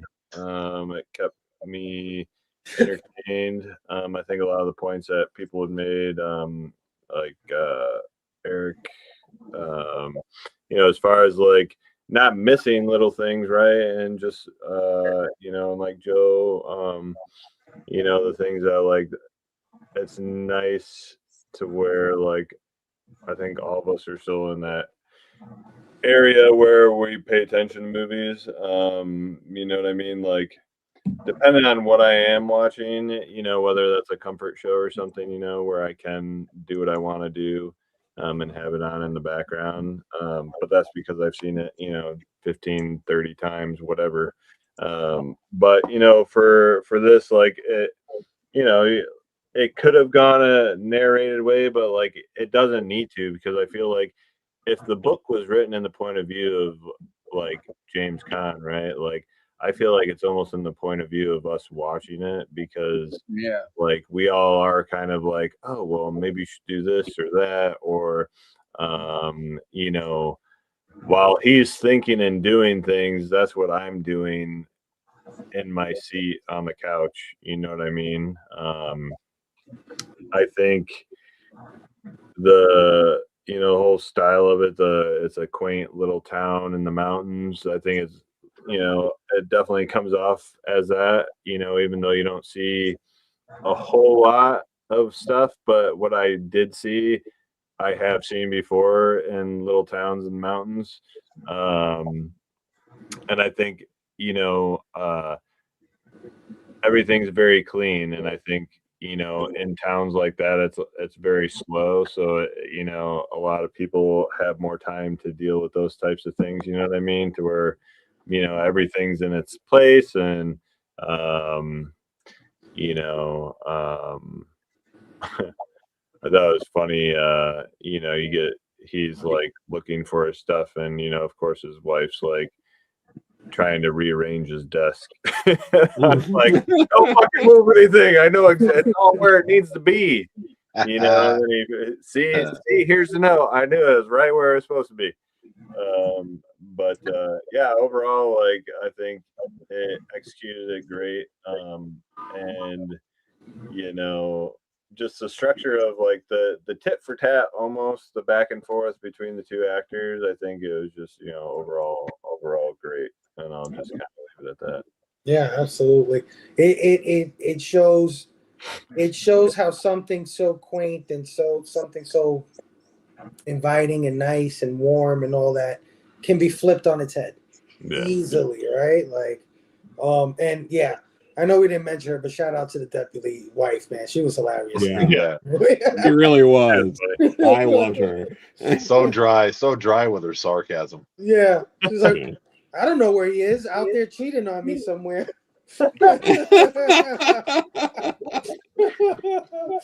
Big Jeff, style and structure, brother. Style and structure. The style of it to me, like I think it was already mentioned earlier by several people. A charming little gorgeous, what looked like to me like a Sierra Nevada, because I live in California. But a Sierra Nevada setting, but it's supposed to be in Colorado, same difference. Lots of trees, snow, it's gorgeous. You're waiting for Santa Claus to, fly across this fucking sky with reindeer and shit. It was filmed in Nevada. It was filmed in Nevada. Yeah. So, I mean, and those are like, I'm a little older now. That'd be like a dream town for me to live in. Yet what's going on inside that fucking house is just beyond all, it's crazy. And way earlier we mentioned, kind of matching it up to The Shining. And I think they both nailed claustrophobic, no way out. You're trapped. Where are you going to go? Can't run. Well, you can't run from the Overlook because there ain't nowhere to run to, unless you got that working snow machine or whatever. Right. But Paul just can't run, period. He can't barely get from his bed to his chair. Yeah. Remember, what's he going to do if he gets out the door? Crawl on his belly in the snow? Right. Mountain? His first misguided attempt to escape, it's like, where are you going, bro? Where are you going? all you're gonna do is get caught muddy and snowy and half frostbitten, and she's gonna kick the tar out of you anyway, you know. Yeah. So, but so the style of it, like the beauty and serenity and peace on the outside versus the hell that's going on inside the doors of her home, you know. But like you said, even though her home is like a damn psycho's museum or whatever, I don't know. Also, for like the structure, this movie, it never really slowed down. It never had any dips in it to where I was like, all right, come on, let's keep this moving. No, it grabbed me by my throat and held it there the whole time, squeezing harder sometimes, letting go a little bit, squeezing harder, letting go. Yeah. So I think the structure was fantastic, and the big part of the structure of this movie, I really don't think there's, besides the foot part, and I guess you could say the stunt of whoever it was that carried him up that snowy hill after he crashed. That was not, but it wasn't big on like visual effects or Right. any of that stuff. It was super character driven, and those, when you get that right, I tend to like those movies better than the big over slick produced millions and millions of dollars of CGI and that, don't get me wrong, that stuff can be fun and done well, and I can absolutely love that stuff too. But this movie did not need it. Did not need it. Yeah, definitely. You could tell a master is at work, basically, which Rob Reiner definitely was. Real briefly, I almost feel like it's obligatory because we're part of the PCP, but just want to get your brief thoughts on the music in this film before we move on to the themes. The music was done by a man named Mark Shaman, who you may or may not be familiar with, but he's done a lot of big franchises and movies in his career, including a lot of Rob Reiner stuff. So he's done When Harry Met Sally, Sleepless in Seattle. He did both City Slicker films. He did The Addams Family, both Addams Family movie. He did Sister Act, the first two Sister Act movies. Oh, yeah. A Few Good Men, and this was the one that had me like, really? This is crazy. South Park, bigger, longer, and uncut. He did the fucking soundtrack to that movie. Blame Canada. Can you see the guy? Can you see him writing the score to Uncle Effer? No, it's crazy. And yeah, when I saw that credit, I was like, really? That's insane. And a lot more, guys. I just wanted to write the more notable films down. But for a guy that I really am not familiar with, he has done a lot of musical shit. I mean, just Sister Act alone is a very musical movie. So this guy knows what he's doing. I think in this movie, the music sets the tone perfectly. I think it does its job. There's no memorable theme per se in this one, but that's okay. That's okay. When the tension needs it, he's there for the tension. When it needs to be silent, he's there for the silence. And whenever Kathy Bates is fucking noodling off some crazy, spitting off some crazy shit, that music is right there, man, just matching her tone. So I think it's done very well. Joe, brief thoughts on the music. Yeah, no, it's great. To add a little bit on Mark Shaman, he's also he's an openly gay man who is working in the field, and there's not a ton of well-known openly gay men working as composers on big movies like this. He also is friend of Bette Midler, did like the soundtrack, or Hocus Pocus. He composed the music for that. Yeah. And as well as In and Out, which is an excellent gay movie from the 90s. Is that Kevin Kline, right? Yeah, it's Kevin Kline. Who Bob Newhart's in it, and he's great. There's so many. It's a really great movie for anyone. Oh yeah, Stand By Me as well. Yeah. But yeah, no, he's done a lot of the score in this which I guess the one he did right before this for Rob Reiner would have been When Harry Met Sally, and then he kept doing like the scores for just about everything Rob Reiner did moving forward. And yeah, it's a subdued score, which is really what you need for this, like with a few recognizable classical musical scores dropped in, like in the hobbling scene. It's really important, I think, for a movie like this, because you can't let the music sort of overwhelm what's happening, because it's such like an intimate movie that really like draws you in. So I think the somewhat more like muted score for a Stephen King adaptation, really, I think really benefited the movie and helped a lot of the performances shine through. Yeah, 100%.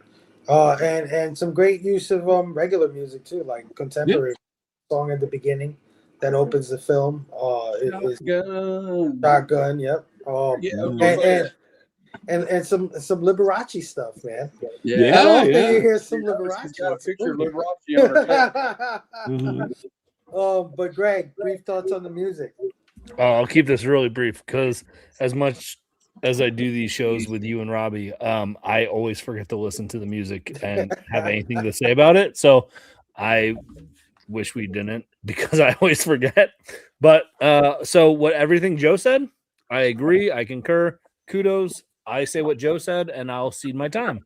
I agree with everything they said, and like in Phable, that's the only thing I was going to add is like I always like the old soul from the '60s, right? So the fact that he's jamming the shotgun as he drives down the mountain, you know, it's a classic soul song from the '60s and '60s, I think, or '70s. But yeah, like I like when they add like a little music in there. Like I'm a fan of like James Gunn doing the needle drop thing, or you know, in a movie too. But like I think this is, you know, you got to pick your spots. There's movies you can do that in. There's movies you can't do that in. Right. And this movie you can't do that in it.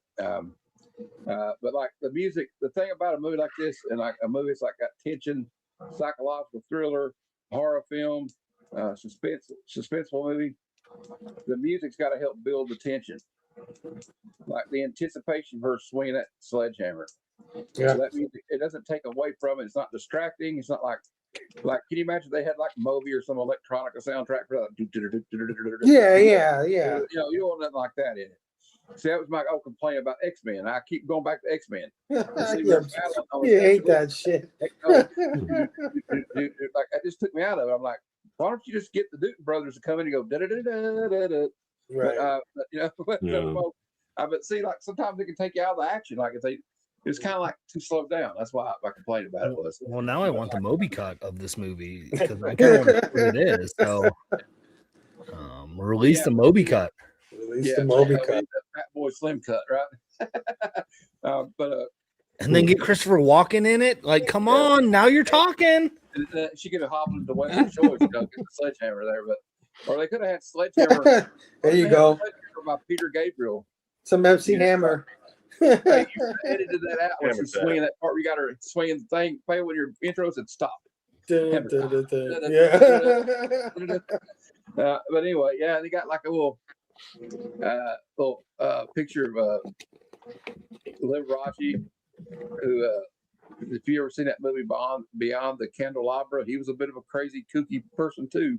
Mm-hmm. So, but everybody, I remember my grandmother said, "Oh, he's such a handsome young man." I was like, okay. But I don't think he goes that way.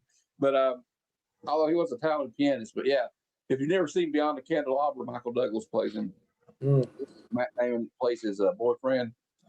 Crazy movie. Like really kind of gets. I don't know how much they licensed. You know, they took liberty with the character. You know, to make it crazier. But anyway.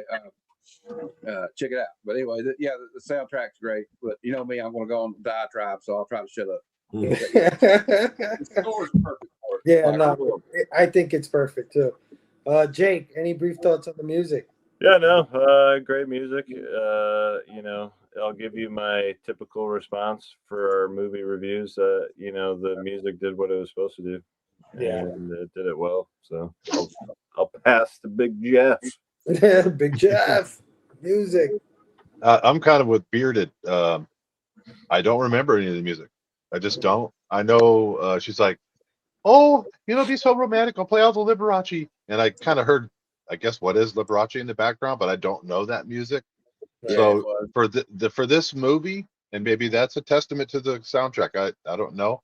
I have no cognizance of this soundtrack scoring, any of it. Yeah, I hear you.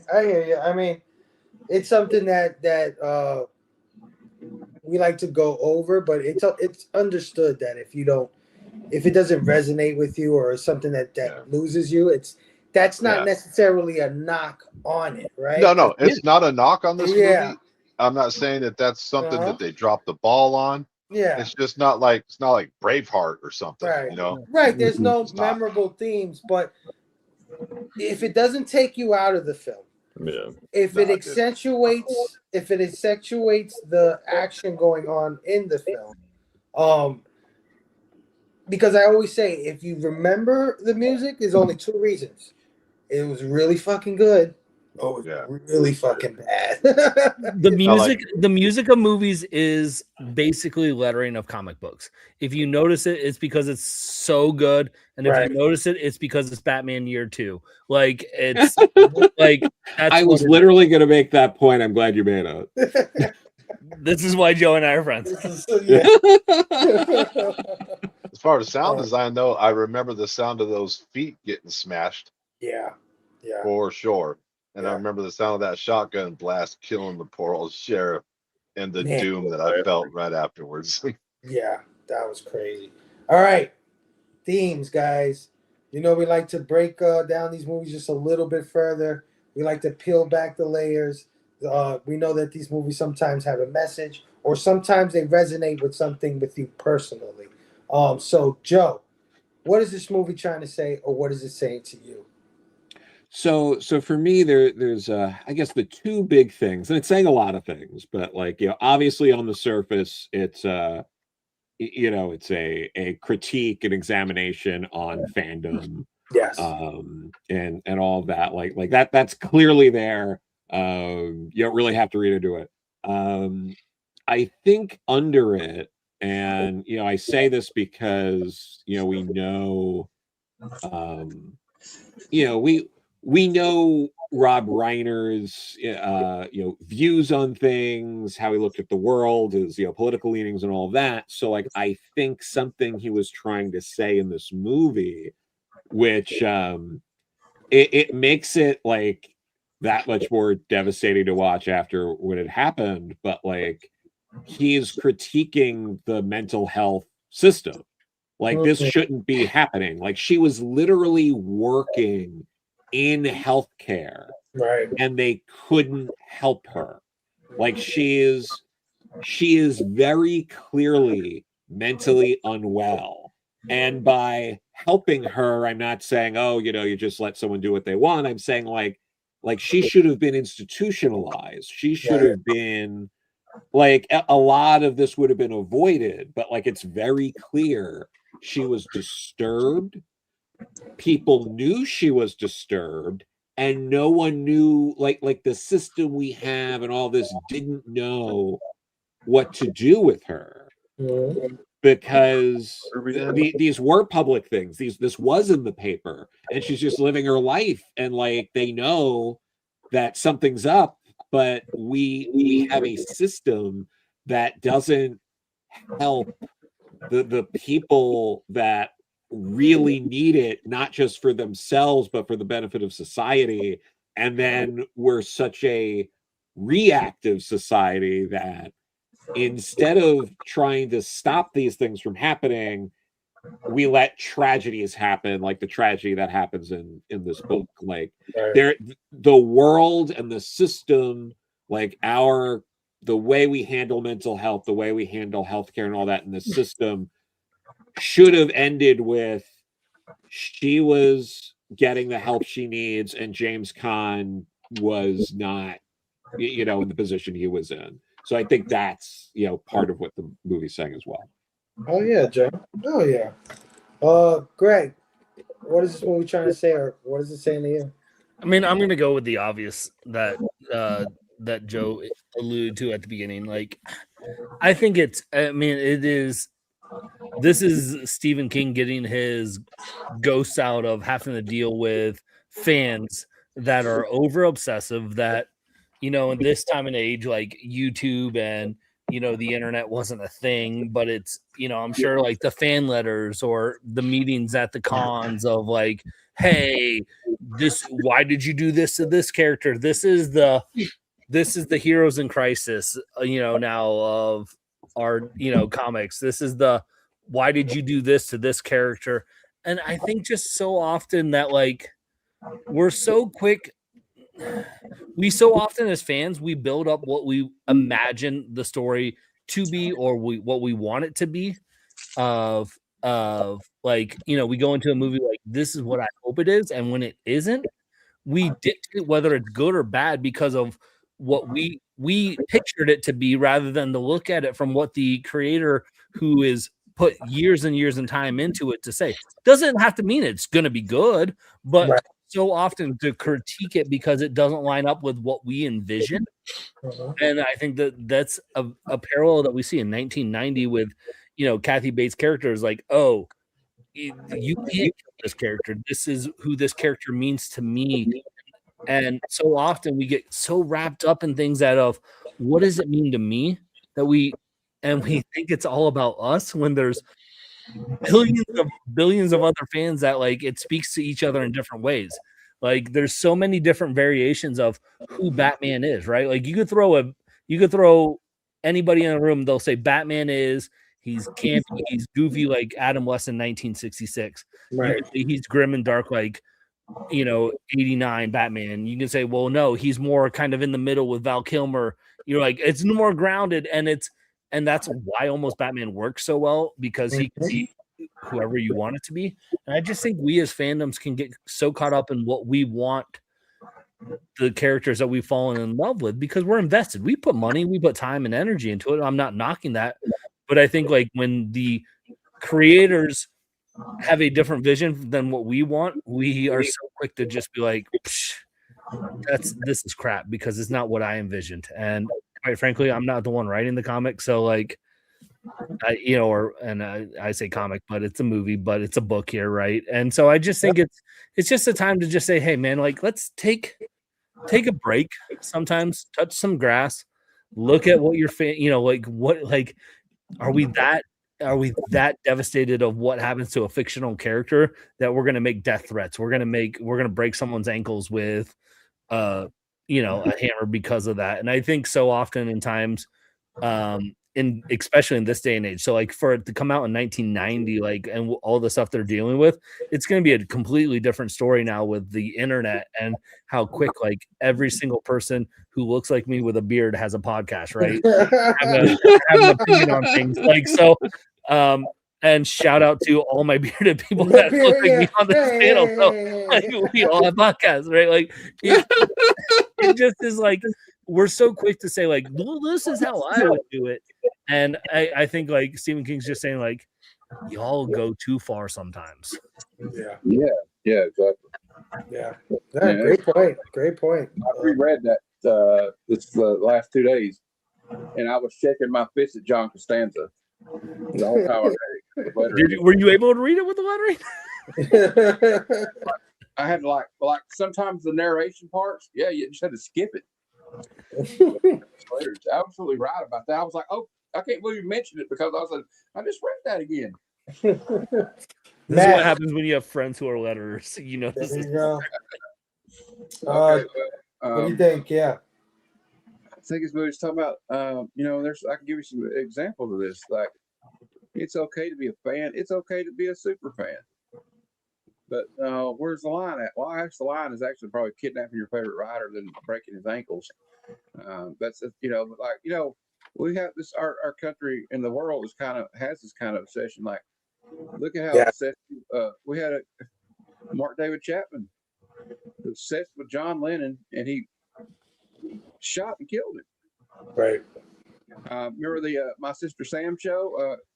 I can't remember the girl's name. That guy was obsessed with her, hunted her down. The guy that shot Ronald Reagan did it to impress Jodie Foster. He thought that's how he was going to win Jodie Foster's heart. But I can also make them this like the Snyder Bros. No offense to some of them, but there was one guy that went to the San Diego Comic-Con panel about Superman with James Gunn in hopes that he could confront James Gunn. I mean, how crazy is that? I mean, just think about that. And like, look, I mean, and they got to the point where Zack Snyder had to come out basically and tell him to calm the fuck down. And I know, I have friends that even though they used to love Mallrats and Clerks, they freaking hate Kevin Smith's guts now of Master of the Universe. I watched a YouTuber one time about Star Wars. He watched The Force Awakens and said that Disney had ruined his childhood. So I think we can take it too far. Like, hopefully, just because the guy that said it ruined his childhood doesn't go Kathy Bates on Catherine Kennedy or whatever. I mean, you know what? No, you say what you want about her, but I mean, let's not go kidnapping people or crazy shit like that. You know? Yes, let's not do that. Don't kidnap comic creators when you like that. You're obsessed about Mark Russell. Shut up right now. I'm on a stream. Yeah. Oh. I knew somebody was down there, Greg. I knew it. Freaking Mark Russell won't shut up. I'm trying to do a stream here because he's not writing a comic book that I want him to write right now. Yeah, but like, so this is in a long line of that kind of movie, though. Remember that movie, The Fan, with Wesley Snipes and Robert De Niro? King of Comedy. He kidnaps Jerry Lewis. You know, like, but it's just like the whole thing, or like even a dumber movie with Daniel Stern where they kidnap David Wayne. Celtic Pride. Celtic Pride. Him and Dan Aykroyd kidnap David Wayne so the Celtics can win, but it's not because they like him. They want their team to win. But they care about their team so much. Yeah, and there was a movie with Lauren Bacall actually, and Michael Biehn in one of the first movies he ever did. I can't remember the name of it, but she's like an old Hollywood actress, so she's not playing against type, obviously, but he's like this young obsessed fan. Or even the movie we did on Robbie's channel for the first week, I think, of March Madness, Fade to Black. This guy's so obsessed with movies that he makes it his whole personality, right? And like, so that's this movie's about obsession and insanity. So like, there's a fine line, but like, so because people always do that with wrestlers or rock stars. I'm gonna find out what hotel they're staying at, and we're gonna wait outside the hotel to get their autograph. So it's the same kind of thing. We're not calling Brother Joe crazy. I just literally 2 days ago, so I was so glad when you dropped that. Okay. Well, I mean, it's okay to do that, but don't like follow them around everywhere and like, what I mean? Like, especially with a lot of female actresses get that kind of thing, these days. Like, the guy just becomes completely upset. I'm sure there's somebody that's got his whole wall wallpapered with Sydney Sweeney pictures right now, and hopefully he doesn't do anything crazy. Yeah, that's why Fable's wall's blank. He had to take them all down. I think Paul 619. I think I think he's got a whole Sydney Sweeney room. You don't want to know the DMs I'm getting. All right. But anyway, and also I can imagine like some of these probably some of these actresses and models like take their Instagrams down. Yeah. I can imagine Megan Fox probably gets some pretty gross pictures in her DMs. Yeah, no, I can't imagine dealing with any of that shit. But yeah, it's just like, and also if you think about this movie's about the will to survive. James Caan's will to survive got him through.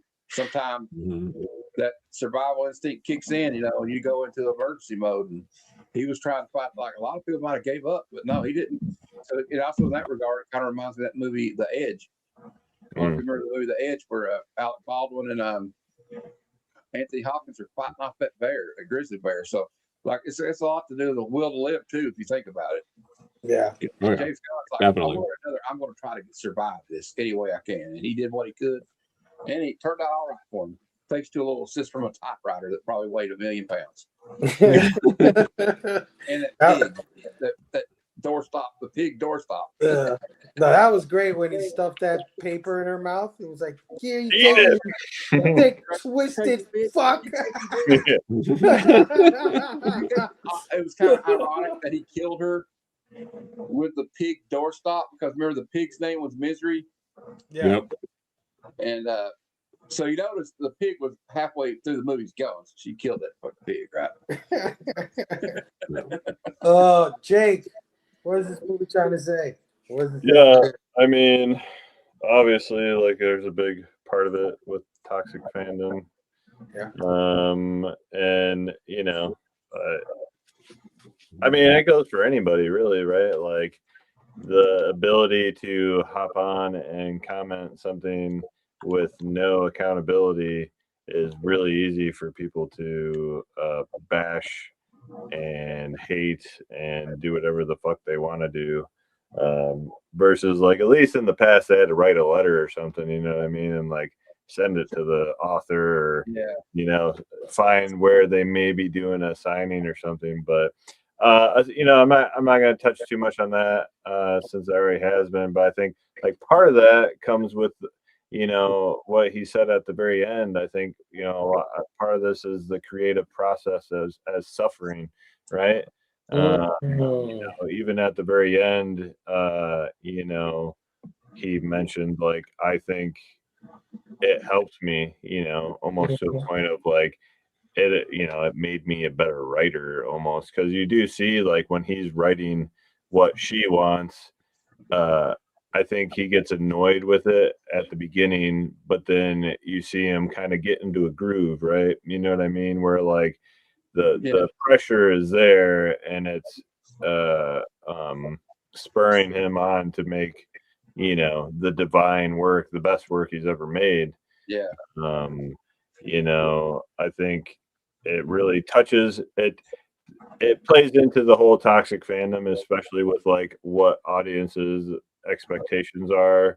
You know, and I'm sure even you know, even with like comic books, right? Like, you know, or taking the helm of like, you know, a new Batman comic or whatever the fuck, you know.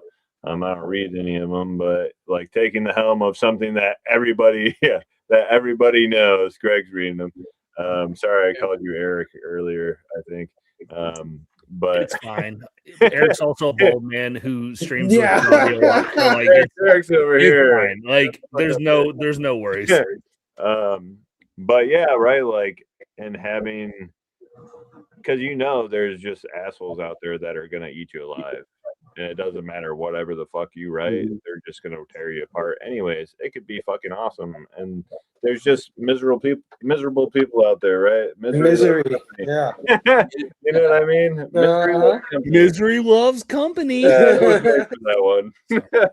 Hey, can you say James Thomas Yeah, having I a think miserable that's experience? like for me, that's like definitely like one of the bigger things, you know, about the movie.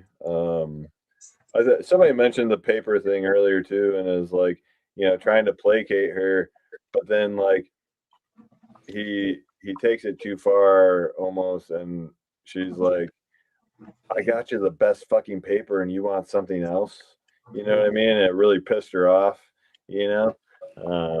But anyways, I think, you know, aside from the toxic fandom, I think, you know, the whole creative process is suffering is like a pretty big one for me in this one. Aside from like the obvious one, you know.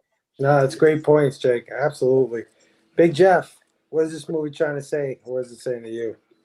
I'll make mine pretty quick, and they're pretty basic ones. I think isolation is one of them for sure. Mm-hmm.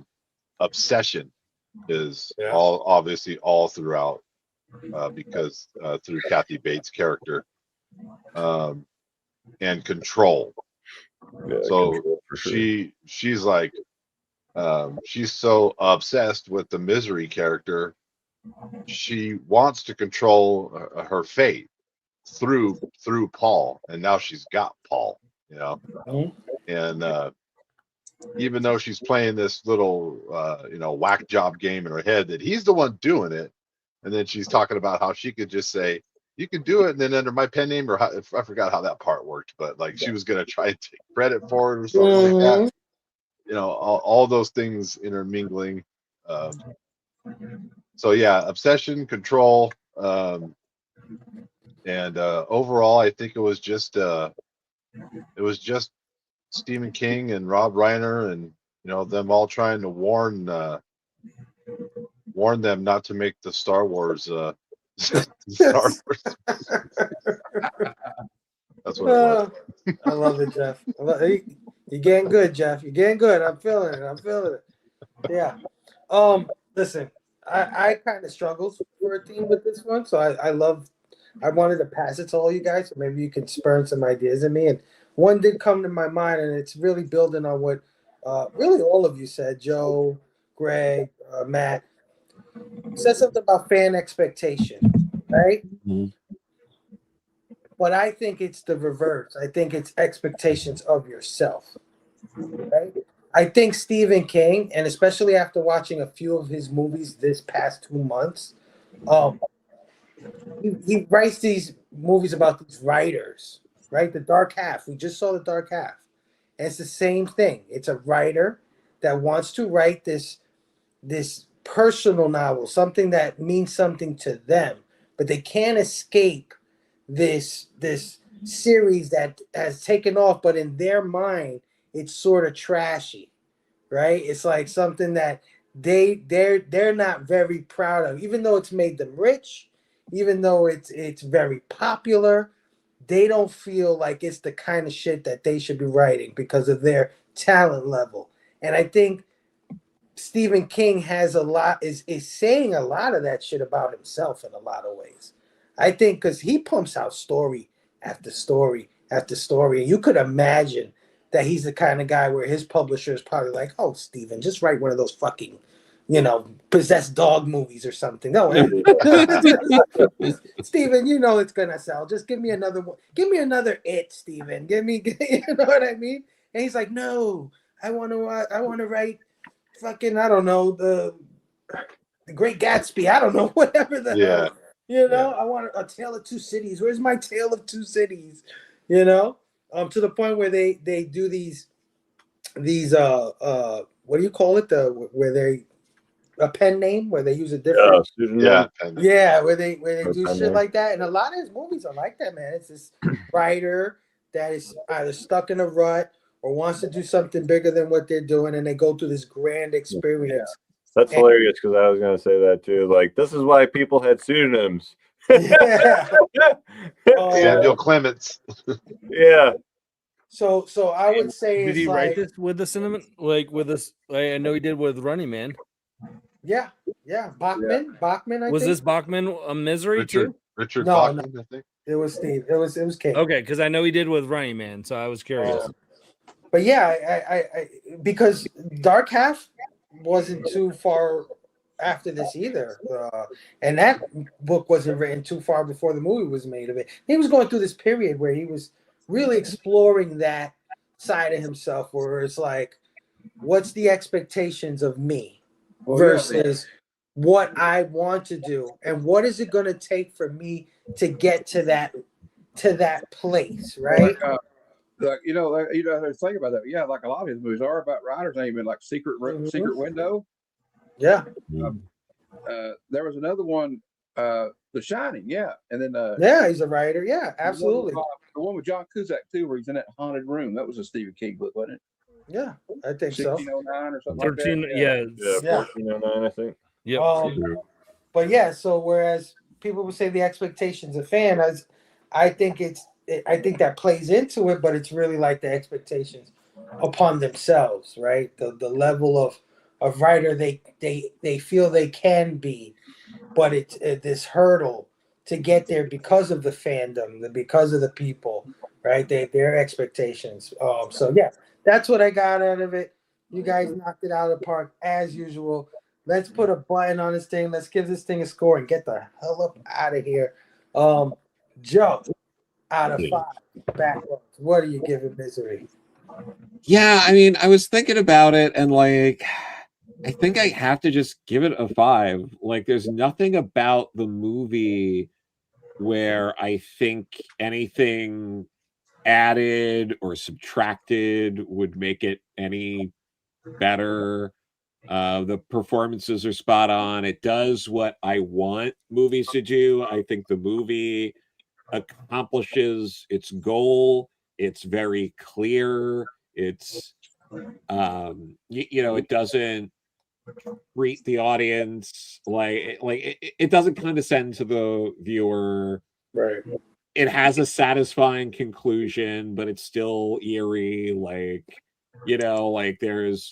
There's a lingering he is forever changed, and that's what all great stories for the most part do, right? You take a character, they go through trials and tribulations, they make it out on the other side, but they're forever changed. It does all that. So yeah, give it a 5. Yeah. Great. Yeah. Oh yeah. Greg, out of 5, what do you give Misery? I mean, Joe's not wrong, but for whatever reason, I can't fully give it a 5. I'll give it a 4.5 broken ankles. So again, there's not I don't have too many critiques oh, if they did this would have been better, blah blah blah. It doesn't fully hit a 5 for me for whatever reason, but it definitely is. It's up there. So 4.5. Oh yeah, that's solid. Matt, out of 5, what are you giving this thing? I'm gonna give it a 5. Based on the performance by the 2 lead actors. I mean, and then even the actors didn't have a big part like Farnsworth. And for God's sakes, we got Lauren Bacall in this movie. Think about that. Yeah. I mean, the beautiful Lauren Bacall. I remember her in Key Largo. I still got a crush on her just from watching Key Largo. She was married to a legend too. So yeah, but just because this is based on Kathy Bates. Like we said about earlier, think about that. She just comes out the gate with an Oscar-winning performance. Yeah. It's a nomination. How hard it is for somebody that's never been nominated before to win an Academy Award the first time. Usually, no, we're going to give it to somebody else. I'd like to see who else she was up against that year because I'm curious who she beat out. But didn't they just do that last year? Do what? Oh, yeah, I guess they did. The girl who played what was it, Nora? Oh yeah. Well, I mean, it's. I'm messing with you. It's kind of unheard of they do it though, a lot, because sometimes it's I get the feeling some of these Oscars are a lifetime achievement awards sometimes where they don't. She beat out Angelica Houston in The Grifters, Julia Roberts in Pretty Woman, Meryl Streep in Postcards from the Edge, and Joanne Woodard. That's kind of crazy. She knocked out some big names. Julia Roberts was super hot at that time too. That would have been a favorite. Yeah. But Angelica Houston and then Meryl Streep, all big hitters. That's especially some of those movies you're talking about they were in. But they I got to give it a 5 though. Just I think it's probably one of the best. It's up there with Green Mile and Shawshank Redemption for some of the best adaptations of a Stephen King story. There have been some that were kind of crazy. Even the one he directed, which I think was partly directed by cocaine. But this one right here, though, it's shows you what a great director Rob Reiner was, and he didn't just do one. You know how some guys are that's a Quentin Tarantino movie, or that's a such and such movie. That's a Sam Peckinpah movie. I'm kind of blast from the past there for you, but with this one, it's kind of okay, it's a Rob Reiner movie, but Rob Reiner is a good filmmaker, such a click filmmaker. Sometimes you don't even remember he directed it. Yeah, he did. He's just so many diverse movies, though. But it's a 5 for me. I can't. I don't. It's just an all-time favorite for me. Oh yeah. Jake, out of 5, what are you giving Misery? I'll give it 5 hobbles. I'm kind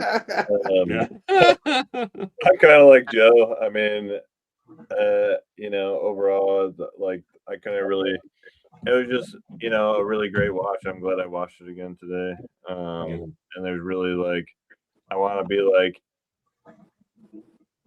you could hit the smaller, actors that weren't James Caan and Kathy Bates, but I feel even they did a good job and played to the roles that they were that they had, and everything else it was really good. So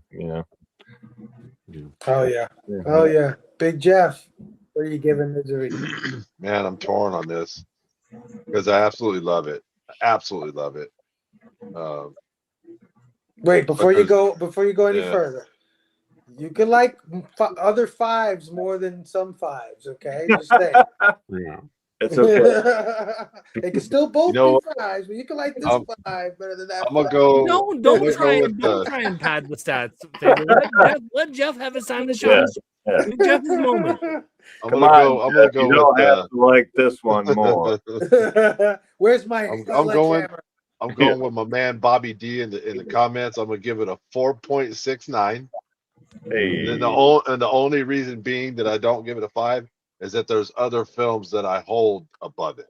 So, Yeah, Mhm. no, absolutely do. but no shade at all. No, that's a great Fantastic, score. fantastic movie. Yeah. That's Fantastic. a solid score for sure. I think 4.5 is close to perfect. It's like a 9.8 in the comic book, right? Yeah. It's like you're almost there. And I think that perfect score is it that's where it gets personal, right? Like that's where it's like for me, because I like what's going on in this film, or I like these characters, or I like the, so it's perfect. And that's what I'm going to give it. I'm going to give it a 5 because I think like Joe said, it is perfectly paced, it is perfectly acted, it is perfectly directed. It does so much with so little, right? It gives you all the fear, all the tension, and some memorable ass scenes, man. 40 years on, people still cringe at the Hobbling, still fucking get heartbroken at the sheriff getting shot.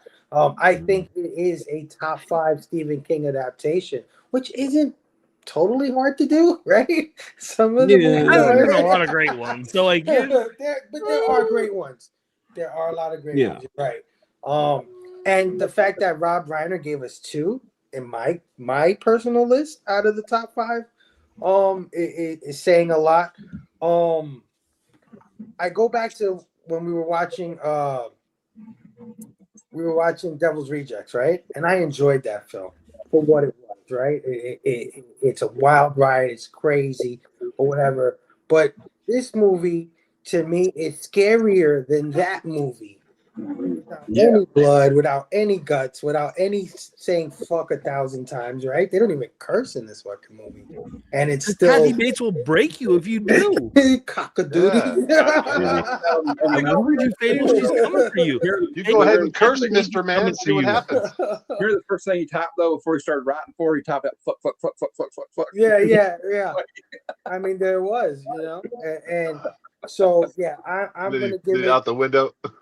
yeah, I love that part. Oh, you're such a kidder. yeah. I think it has one of the best performances of a mad person. Yeah, it's a classic, man. It's a stone cold classic.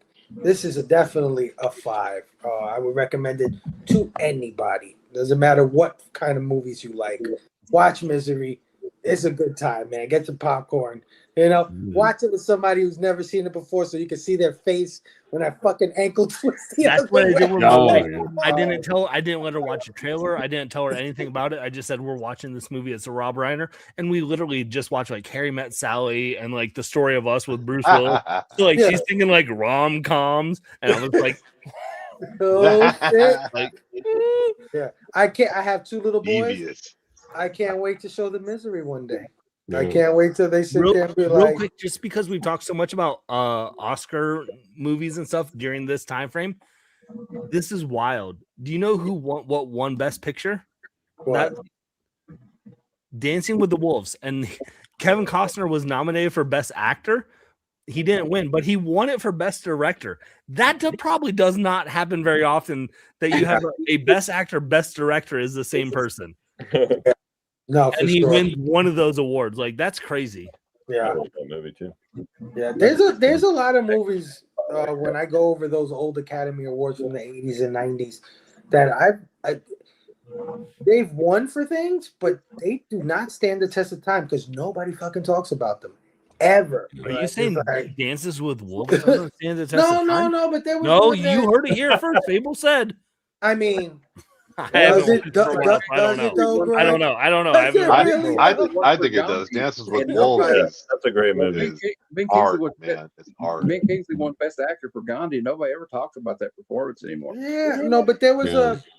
okay, A lot perfect of those example. movies Well, that because all the they kids are win, watching a lot TikTok. of They people don't know what it is. No, but perfect example, the Jeremy Irons movie that beat out or won the best actor. Versatile Jeremy Irons is fantastic, and I'm pretty sure he killed it in whatever movie that was. But I never heard of that movie until fucking Greg said what it Well, no, I looked it up, and I have seen it. was. It's a Well, true story. Well, we're gonna watch all the best actor movies and see if they're better than It's James Caan for your next stream. There you go. Remember the guy that I think it was in New York. He tried to kill his heiress wife by pushing her down a flight of stairs, and Alan Dershowitz defended him in court. That's what it's about. No, okay, all right. I'll check it out. I mean, I love Jeremy Irons, but again, that movie did not stand the test of time, and No, James no. Caan didn't even get nominated, which is kind of crazy. Yeah. It's interesting. It's interesting. And Big Trouble in Little China was a box office flop, but I remember that movie more than I do Reversal of Fortune. All right, guys. So thank you everybody for joining us tonight, man. For the penultimate episode of our March Madness. Can't wait to come back next week. I'll let you guys know what's coming next week. But before I do, I'm gonna let my panelists let you know what they got coming up, where you can find them, all that great stuff. Joe, such a pleasure, such an honor, brother. Thank you. I want to Thanks. have you back on. I'm glad Definitely. I'm glad you set this one off because I like the way you set the tone on this one tonight. Joe, Thank you. let the people know what you got going on, where they can find you, all that good stuff. Well, the best place is to find me in person coming up. I'm going to be at C2E2 next week. So I'm looking forward to checking out that show. And then I am going to be tabling more locally at the Brooklyn Indie Comics Showcase, April's 18th and 19th. So you can buy my wares there. I do Whoa. You need you got to send me ticket information. She says in Brooklyn? It's in Brooklyn. It's free. Oh, dude, send me an address. Yeah. Yeah. No, okay, for sorry, sure. go ahead. But no, that'll be good. And yeah, you can follow me on Instagram at Corallo Joe. And I'll post anything I have coming up. I do have some announcements coming up very soon in the coming weeks. So follow me and find out. Oh yeah. Everybody go follow my man Joe if you're in the New York area. Let's hit up that Brooklyn thing and let's head down there and show my brother some love. Greg, Thank you. as always a good time with you, man. Heck yeah, bro. And yes, you're right. I did move to Ohio to stalk you. I plan on moving down south. I can find you. Also, Phable, I know Joe was like it's free, but it actually is like it's $20 to get in. So, but Joe can get you a discount for $15 if you just send him $15. He can get you in for free. So, like, I know he doesn't want to do that, like shove his weight around, but he can do that. So, if you Venmo him $15, he can get you in for free. It's worth it, dude. Let us know what you got, Greg. Man, my channel is literally I just interview comic book creators. So I've had esteemed guests like Joe Corallo on my show probably a couple months ago. I'll probably be on again. I've got a couple that they're about to be scheduled. I don't like to say before they're officially wrapped just because things happen, but Jeff if Darrow. you watched comic news lately, Image Comics announced a longtime series has a new writer. That writer might be talking with me here next week. I know what you're talking about. I'm not saying names. It might be who you think. It might not be.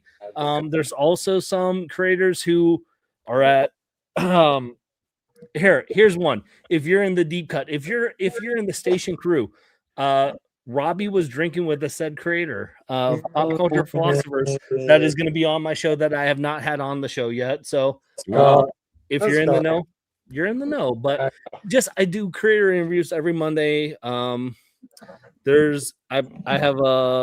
know there's Well, Dennis Hopeless is on here in a couple weeks, Nice. and because that's already locked up, and there's some other ones. But yeah, so just if you like comics and you like to hear about creators and kind of their process and what they're working on and what they got coming up, just follow my channel and we'll talk about it. So.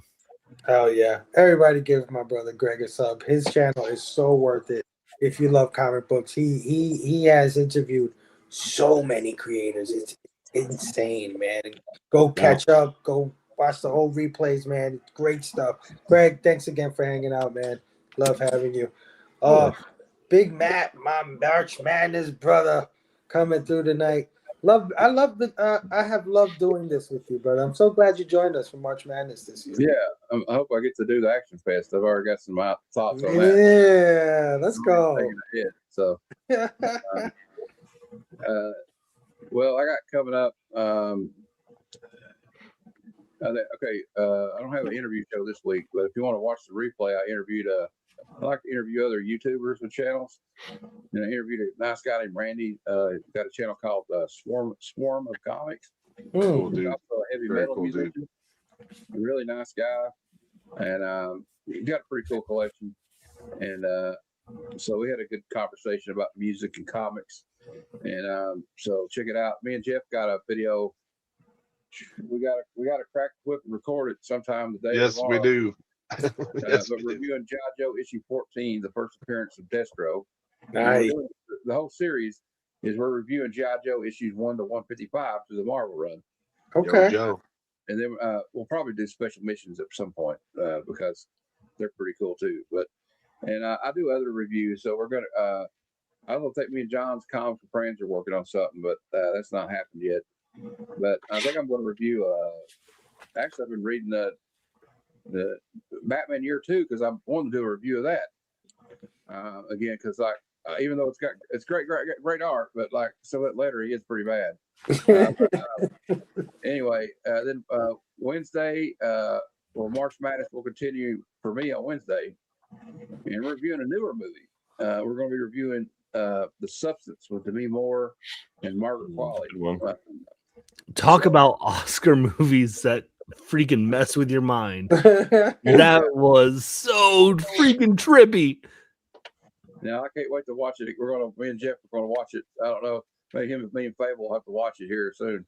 Robbie's going to be on that one, and then I have a comic lounge on Thursday nights. Tomorrow night, Sunday. So this Sunday I'll have the Sunday Super Show Extravaganza, new comic book day preview show. We preview all the newest comics. We go over the trending comics of the week from the Key Collector app. I pick my top 10 variants of the week. The upcoming new comic book day. We have a little funny thing called out of context panels. And I think we always like kind of highlight a couple of books. So this week there's not a lot of new number ones or anything coming out, but the one I want to highlight is the new Superman comes out next week, on Wednesday. Superman issue 36 is the beginning of a new storyline, and they're bringing in Superboy Prime because Superman is missing after the DC KO event. So Superman's not quite back yet. I don't know if they're doing like a kind of a Death of Superman thing where he's not going to be in the book for a few months, but it seems like that's what they're doing. And also, I think the one that everybody's anticipating from DC this week is their DC's offering for Superman Spider-Man. There's going to be several covers to choose from. We'll go over all the covers. And I don't know if the story will be, all that, because the last time they did this team up but with Deadpool and Batman, not so much. But we'll see how that goes. And other than that, just keep rocking and rolling. Just like Dirk Diggler was saying, Boogie Nights. I'm just going to keep rocking and rolling, man. Oh, yeah, Matt. Always a pleasure having you on, my brother. Big Jake, how's it going? Let them know where they can find you, what you got going on. Yeah, you can find me at Hounds of Gore on Instagram. I just started posting stuff on my YouTube channel. Just a mere artist, peddling my wares. On the YouTube stuff, I'm just posting a lot of my time-lapse stuff. On Instagram, I'm doing daily stuff, but I've been posting a lot of sketch cards Behind me, you can see a bunch of artwork that I've done. Some of the smaller stuff are like 5x7 canvas boards. I got like some prints of original canvas stuff, and then I have like, these are examples of some sketch covers I did for comics and stuff like that. Over here too. But yeah, other than that, me and my buddy Spud from Army of Darkness Comics, we do creator interviews for any Army of Darkness or Evil Dead 2 comic. So hopefully here in the future we will have another creator interview. We did Eric Burnham and we did Bill Galvin as well from the new Archie meets Army of Darkness. So hopefully we can find some new people, here in the near future. But other than that, that's pretty much all I've been doing. And then I'll see you guys again on Monday for another late night. With Robbie. What are we doing, Henry? Right, Henry's Monday. Henry, Portrait of a Serial Killer. Oh, Yeah. that movie's rough for me, man. But Yeah. Is it your first time? No, I've seen it. It's probably been about like 5 years or so since I've seen it. So Alright. I'll be rewatching it this weekend probably. Yandu was doing some crazy shit. Yeah, man. Yeah, for sure. Oh, Big Jeff, my homie, man. I'm so glad you came on tonight. Big Jeff was not originally scheduled to do the show with me, but he wanted to do it because and then he gave it a 4.5. Make it make sense. 4.69. No, Oh, because 4.69. Jeff felt like you guys would all just be jabronis and just be basic and give it a 5. So The other thank you, Jeff, guy for your who didn't honest give it a review. 5, of course, he's going to defend it. So thank you, Jeff, for coming on. I appreciate it. But Big Jeff, thank you for hanging No, out. Always, bro. this is the reason why I come on these shows, and that's pretty much all I do. I don't really make content. I'm a lazy cockadoodie, and that's all right because Annie Wilkes is not a real person, so I'm safe. No, but yeah, this YouTube thing, this comic book community, pop culture, movie stuff, I love it. This is a good time to me. Hearing other people's that are just into this stuff as much as we all are. Love jumping on these things and running my pie hole about it. But I don't really do my own stuff, so don't go sub me up. There's nothing there. I mean, there's like a little bit there, but nothing really great. He is a content creator. You can create GI Joe content, so don't let him. Well, yeah, I mean, I mostly collaborate with Matt because Matt and I are pretty good friends, and I love, like we say, with the GI Joe review, the GI Joe Marvel run we do every week. That's something I do with Matt, and I do movie reviews with him on his channel, like I'm doing right now with Phable on his. But and I do some other comic book shows too. You probably see me around in some place somehow. But other than that, yeah, that's it. Oh yeah. Well, go follow my brother Adamantium Blade on Instagram. He's a great dude, man. I recently met Big Jeff, and I've absolutely fallen in love with him, even though he gives these classic movies lower scores than they deserve. Jeff, don't let Phable bully you, bro. Like, don't Phable, stop it. You're a bully. I can't help but speak the truth. That's what I do. No, Thank you. Jeff is honest. He's honest, bro, and I love him for it, man. And Fable's a I bully. respect it. Greg, you're looking like more of a bully than me these days, okay? I don't know what you're talking about. Oh, I love you too, Greg. I love all of you guys. Everybody in the chat, you guys are awesome. Join us next Friday for our final film in the March Madness 2026 on One Collection Down. That film will be California with a K, starring Brad Pitt, David Duchovny, and Juliette Lewis. Love it. A film I haven't seen even longer than Misery, man.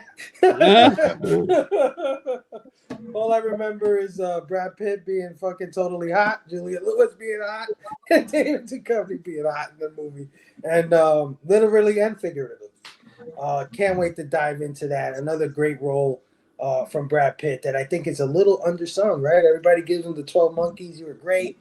Being a psychopath in that one. Well, this was before that one, man. And this was dude, also, he was disturbing. yeah. I think it might be even more disturbing in California than the Yeah. I movie. haven't seen it, so talk Yeah. about underrated. Watch it, man. I Yeah. mean, that one I might not do a 5, but we'll see. We'll see. It's been a while. I Well, might. because it's like in 1990, and we know anything old you don't.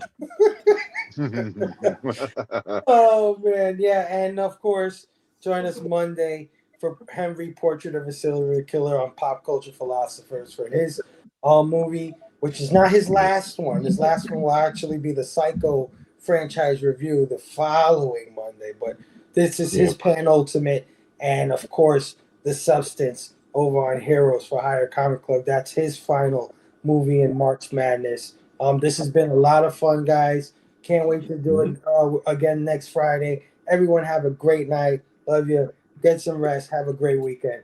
Stay tuned.